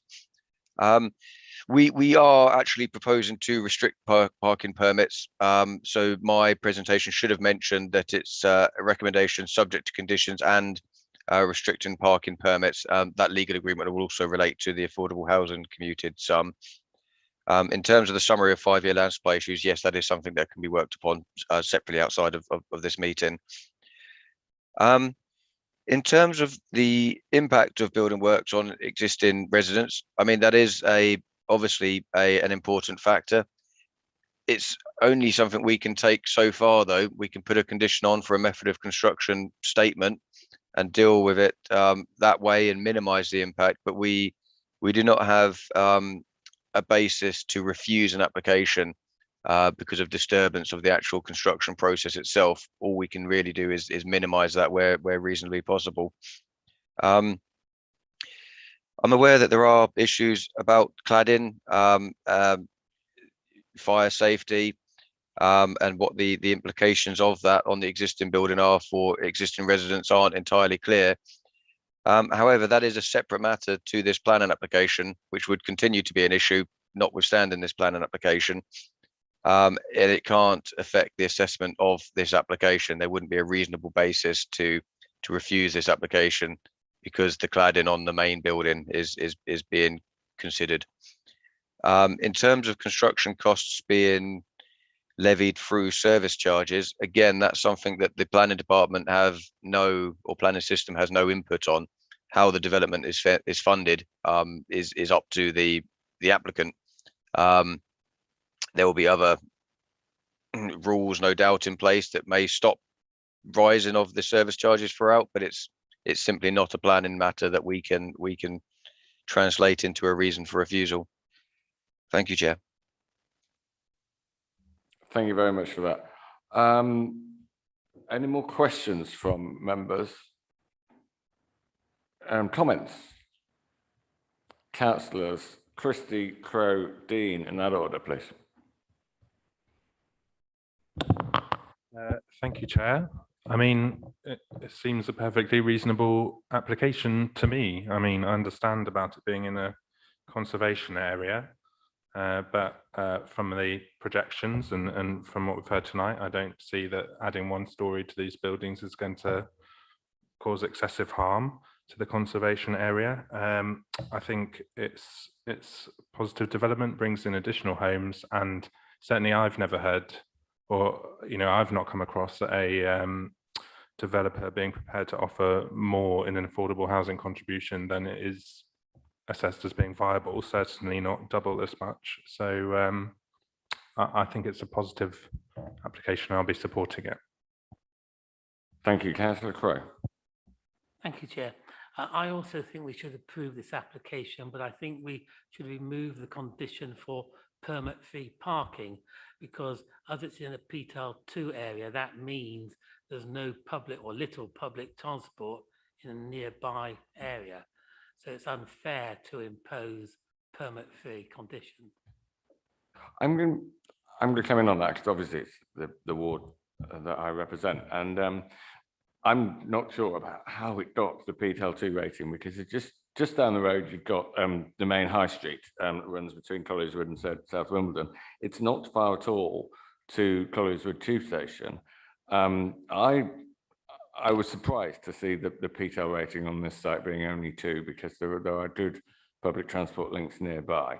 And you've also got already the parking that already exists around the hotel and Merton Abbey Mills. So that's my view on that part. Councillor Dean, you have a comment. Well, first of all, this is a conservation area. It's not worth having conservation areas if this committee and this council takes no notice of them.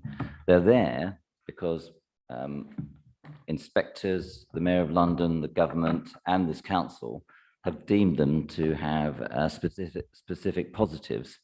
And this is probably the oldest site in the borough that we've got historically. It goes back at least 800 years, and we're just throwing those 800 years away just because we're going to put some housing on there. What amazes me constantly, after all councillors said that we want some affordable homes in this borough, that councillors are not rejecting applications because of lack of affordable homes. This is £150,000 proposed for 15 homes. That should be 6 houses, 6 flats. Now, land in this borough is more than 50% of the cost of any property. Therefore, if they're putting up 15 of these and there is no cost of land whatsoever, there's no chance that the cost is going into the build, absolutely no chance at all.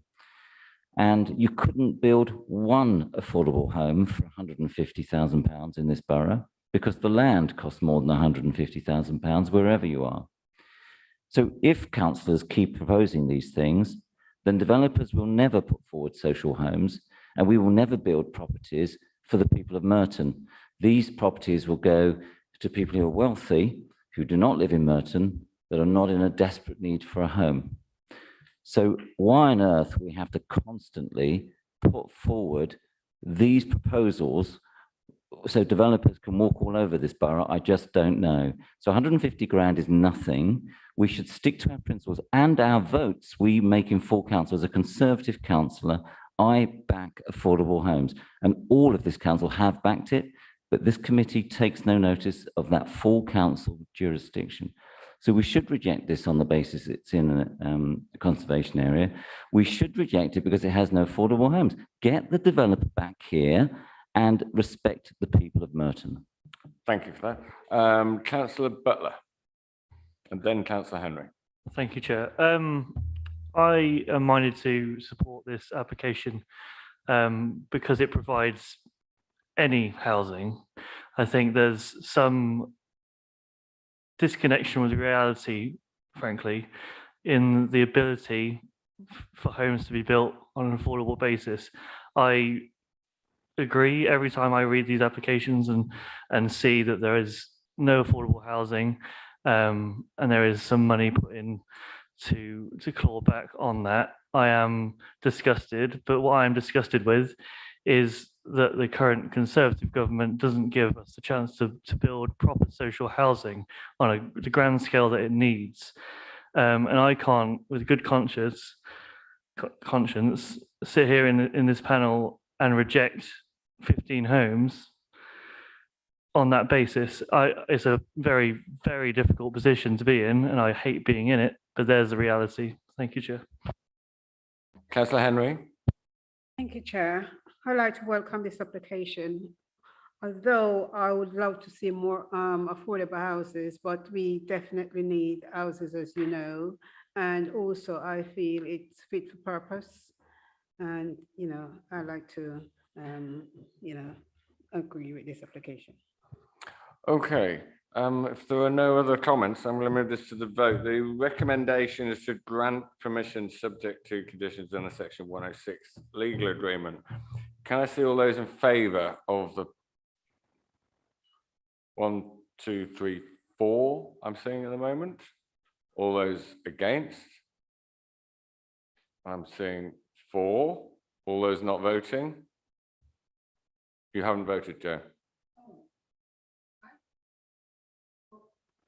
I didn't see your hand go up. I mean, I know in your speech you said you wanted to support, but your hand didn't go up when I called for votes for. We'll start the vote again. All those in favour? Yeah, over again. All those in favour? 1, 2, 3, 4, 5. All those against? 4, and not voting myself. So by 5 to 4, that is passed. Now, I'm very conscious of the time, and I'm going to ask for some officer input here. We are already 4 hours into the meeting and 10 past 11. There are 5 more items on the agenda, none of which have any speakers. And can I ask the officers, considering that our next meeting is only 2 weeks and 2 days' time, would we be able to defer those 5 items to the next meeting? Or, I mean, if the committee are happy to stay another half hour, now that we're here.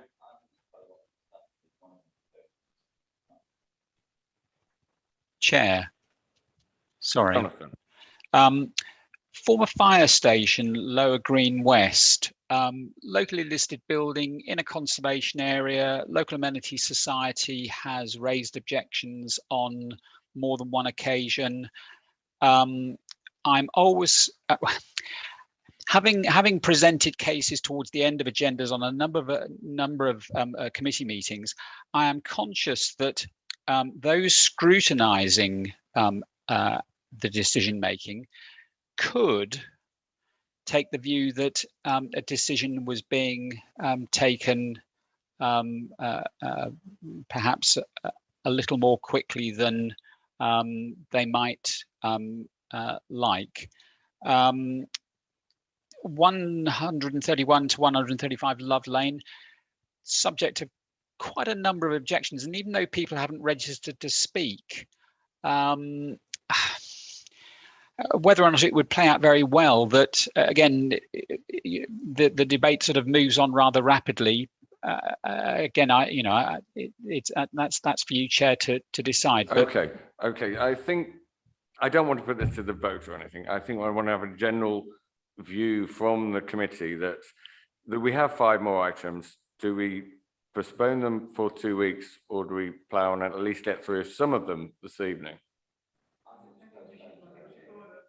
You think, Councillor Dean? I'm aware that members of the public, some members of the public are interested in the Love Lane development, and you're interested in.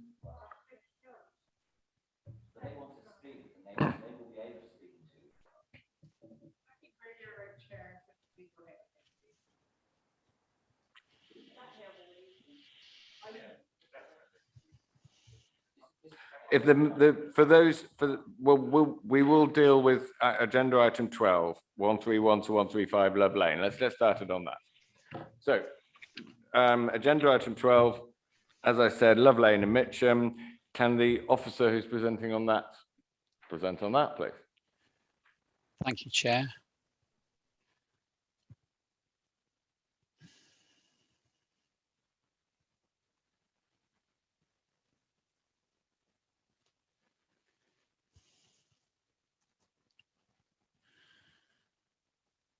Chair, members, this is another infill development in the southern half of the borough. The site, which you can see outlined on the location plan, comprises a former printing company works. If I can take you to some of the images of the surroundings. Here we have the application site. We've got a terrace of houses to the west, another dwelling with a truncated garden and other buildings to the east, more commercial units to the rear, and car parking. Just taking you around the site at the moment. Lidl's opposite. So on the cusp between the residential area and the more commercial part of the thoroughfare running northwards outside of Mitcham town centre. Not a very good image here, but you can see the site's location, which is pretty much the site that the hand is outlining here. So quite a large building here, quite a sort of substantial workshop or commercial building here, and then cars parked in the middle, and then, like I said, this little yard at the back of the dwelling to the east of the site, with a lot of buildings in at the back here. So we've had a pre-application discussion with the architects, a local-based firm of architects who Merton have received applications from over a number of years. Officers pushed back on the initial proposals, which we felt required a little more articulation. We have a scheme before you now for 9 dwellings, so just falling short of the affordable housing threshold.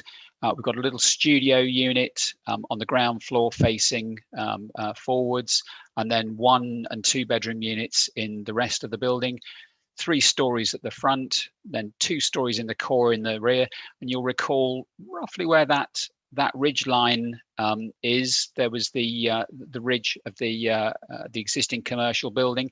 Then at the back of the site, we had that other building which ran across the site, substituted by this fairly well articulated building. You can see here angled windows to try and avoid as much as possible overlooking, screens around a little terrace at first floor level. If I can take you to, again, I don't think the images, the computer generated images or drawings really do the scheme justice, but we've got what I would call quite a compact scheme here: studio, 1 bedroom flat, 2 bedroom flat, another 2 bedroom flat at the back. In terms of the planning assessment, you'll see that all the units meet our meet the national floor space standards. Although they appear to only have little courtyard gardens for the flats, those courtyards and terraces are consistent with the London plan requirements for outdoor amenity space for flats. The scheme is on the edge of the town centre, so there's a reasonable basis for making the flats ineligible for parking permits, as you're literally a hop, step and a jump away from the bus routes running north-south in and out of Mitcham town centre. You'll see that there have been a number of objections to the proposals, but officers consider that this is, again, a good example of a thoughtful, modern approach to a compact development of the site. What officers have done, and we've done this on a number of schemes in recent years, the scheme's almost up to the threshold where affordable housing would kick in, and we're recommending to members that Section 106 not only covers the permit-free requirements, but that also, in the event that any additional units come forward and are approved within an agreed time frame from substantial completion of the scheme, that the viability of the scheme be reviewed to determine whether or not an affordable housing off-site financial contribution can be levied. Again, I think I probably mentioned this to members before. We've had 1 or 2 developers that have come back to us when a scheme has been nearing completion for 9 units, secured permission for 1 more, and completely avoided any scrutiny in terms of affordable housing. So I think, you know, the approach that we're taking here is rigorous, thorough, and entirely consistent with current council and London planning policies. Thank you, Chair. Thank you very much for that. We have no speakers on this one, so I'm afraid you weren't on my list, but that doesn't mean you can't speak. So is this in order? Because if we give an objector, I'm assuming you're objecting to the plans. If we give an objector 3 minutes to speak, we haven't got the agent, and we're not giving the agent 3 minutes to speak. So I'm troubled as to whether we can allow this. Chair, can I just interrupt? They had ample of time to register. They should register before the day before the committee. And given that the agent's not aware, they're not permitted to speak. Yeah, I think that's got to be sensible. So I'm afraid there is a deadline before the meeting for registering to say you want to speak. And if something's gone wrong with our processes there and you did contact and somehow it didn't get done, well, I apologize for that, but we can't, because of the fairness rules, I can't give you 3 minutes to speak, because then I would have to give the agent 3 minutes to reply, and they are unaware and are not at the meeting.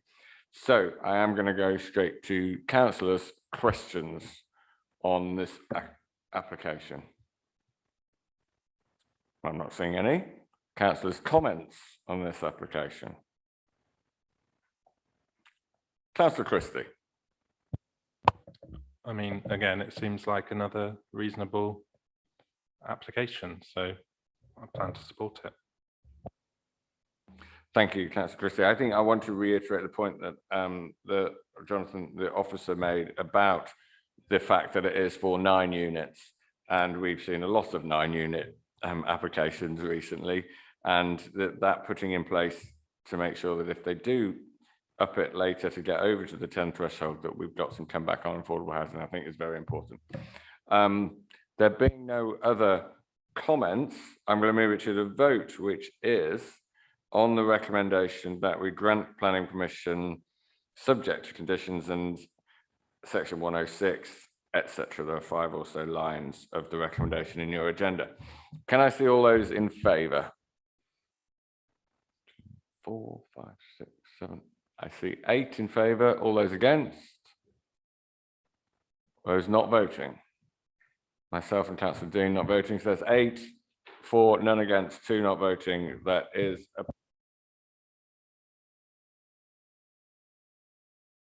now, where are we on the agenda? That's number 12 done. So we have 7, 8, 9 and 13 to go.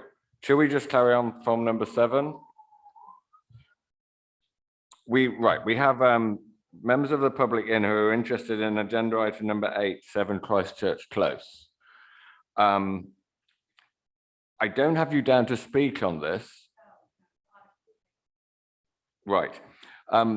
Considering the time and everything, I can ask your advice. We can go ahead with this item tonight. We won't hear from you, and we won't hear from but we can just make the decision, whichever the decision is tonight.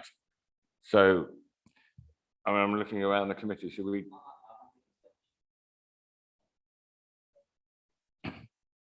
Okay, I think I'll leave this to you. We can either make the decision tonight without your input, or we can do it in just over 2 weeks' time, and you will get the opportunity to speak then.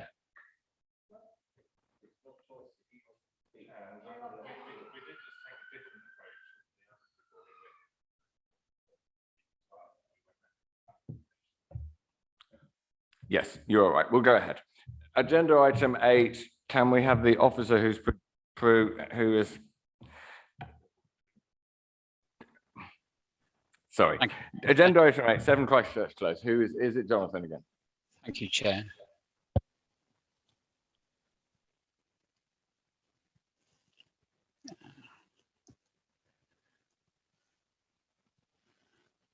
Sorry, Chair. I need to exit out of the. Oops.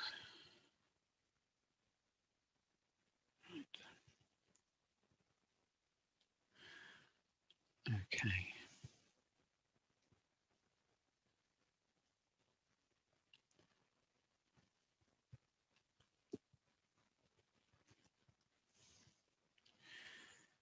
Chair, members, this application is for a further infill development.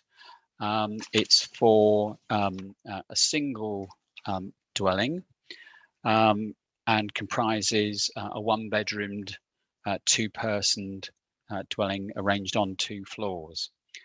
The proposals have been the subject of quite a number of objections, and members will also note that there have been earlier refusals.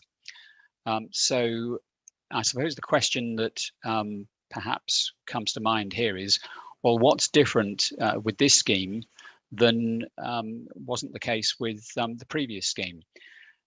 The current scheme is in fact 2 stories, whereas the rejected schemes have been single story. However, the design has evolved, and I would direct members to paragraphs 7.35 up to 7.311 in the officers' report. What the officers have acknowledged here is that support should be given to good quality and innovative design. Having looked at the previous proposals on the site, it was little more than inserting a rather bulky flat-roofed garage with windows on the site. And what we've got here, and this is where, again, officers are exercising a degree of judgment, is a one-off building designed for this site with a modest courtyard garden around it, interestingly articulated elevations, and okay, this is the building at the bottom here. I don't think, again, Simon Brown Architects images necessarily convey quite the potential quality of this proposal. But officers have worked with the applicants at both pre-application stage and during the course of this application. And so really it's a case of if this building is to be prominent within the street scene, is the balance in favour of supporting it because we think it's a building of sufficient quality that it's worthy to be a new addition to the street scene. If members are not persuaded by that, then the scheme would fail. But officers have given this careful consideration. It's something which is very much the current or modern idiom that we're finding we have to make decisions on in Merton, these very sort of tight, compact infill developments. And officers consider that the scheme is of sufficient quality to warrant support. And it's recommended for approval subject to conditions and a Section 106 undertaking. Thank you, Chair. Thank you very much for that. Right, questions from members of the panel. Councillor Attawar and then Councillor Crowe. Thank you, Chair. Christchurch Close is a very small road and has got a lot of housing. There's a lot of problems for residents on this road. Can I ask if the alleyway is going to be blocked off, because it states here the alley is private and will require further permission from all residents as to whether they need access to their properties through the alleyway, and so it is important that it's not blocked. That's one of the questions anyway for now. Thank you. We will come to the officer after I've taken Councillor Crowe. I'm assuming you mean the alleyway to the left of the site there, to the west of the site, but I'm sure the officer will confirm that. Councillor Crowe. Could we approve this and condition a pitched roof, or would we have to reject this application and see if a new application for pitched roof came along? I think the latter, but the officer will deal with both of those questions, I hope. Chair, councillors, the proposals are not to change access to the access road. That's that's not being proposed as part of this scheme. Turning to Councillor Crow's comments about perhaps promoting a pitched roof dwelling on the site. Interestingly, that it's been very much the opposite approach that officers have taken here. What we've tried to do is factor in the eaves heights of buildings along Christchurch Close to provide an architectural reference point for a new infill dwelling, but by not including a pitched roof, it's keeping the bulk of the building to a minimum that would be necessary to achieve a two-floored accommodation or a two-floored unit on the site. So it's actually the approach we've taken is actually the opposite to perhaps the approach that you might have favoured. Okay, thank you for that. Do we have any other questions from members? Okay, I'll open it to comments from members. Councillor Southgate.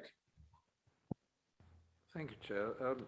It's been evident tonight, we've looked at a number of infill proposals on quite small sites. Those that we've been happy with, Chase Court and Monkley Road, have all been single-story developments, and when you look at them, they fit quite well. They have not been intrusive in their suburban setting. This, by contrast, is very in your face, actually, and it is a bit stark. I mean, it's tight on the plot. It doesn't have the recommended amount of outdoor amenity space.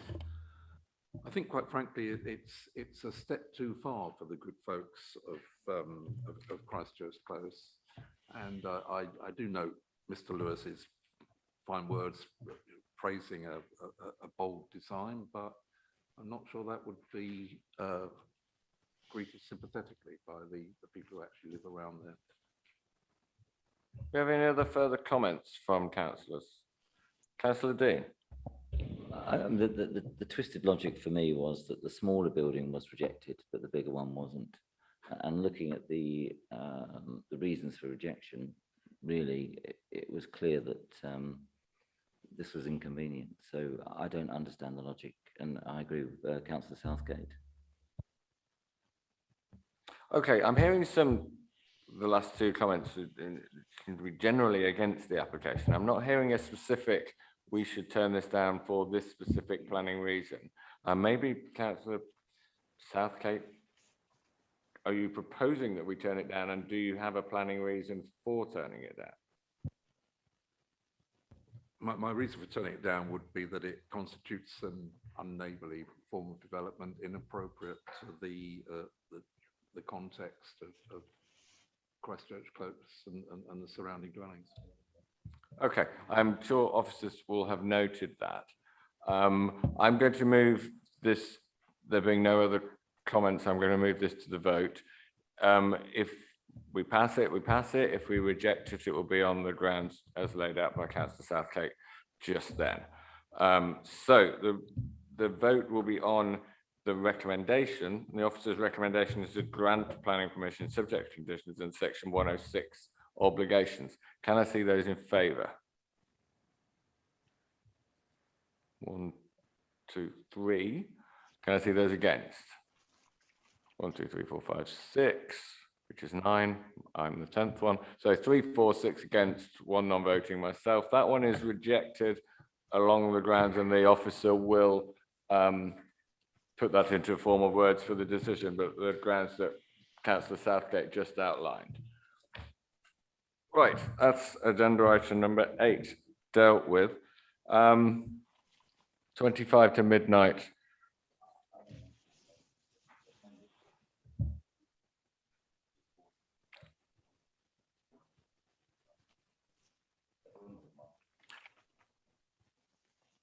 I have some plenty of sympathy with that, particularly the lawn tennis club and the cricket green fire station. I don't think we should try and deal with those in 10-15 minutes this evening. Chair, I'd certainly be inclined to agree on the fire station. I can't comment for Tim's scheme on the All England site, but I'd welcome that on the fire station. We have 3 items, 7 listed on the agenda tonight, 7, 9, and 13. I'm going to suggest that en bloc we defer all of them to the next meeting. I'm not seeing anyone disagreeing with that. That is agreed. We do have to just finish up the meeting with agenda item. They're just to note the normal reports we have every month. So planning appeal decisions, is that noted? Planning enforcement summary, is that noted? Thank you very much. See you all in a couple of weeks. Sorry it took so long.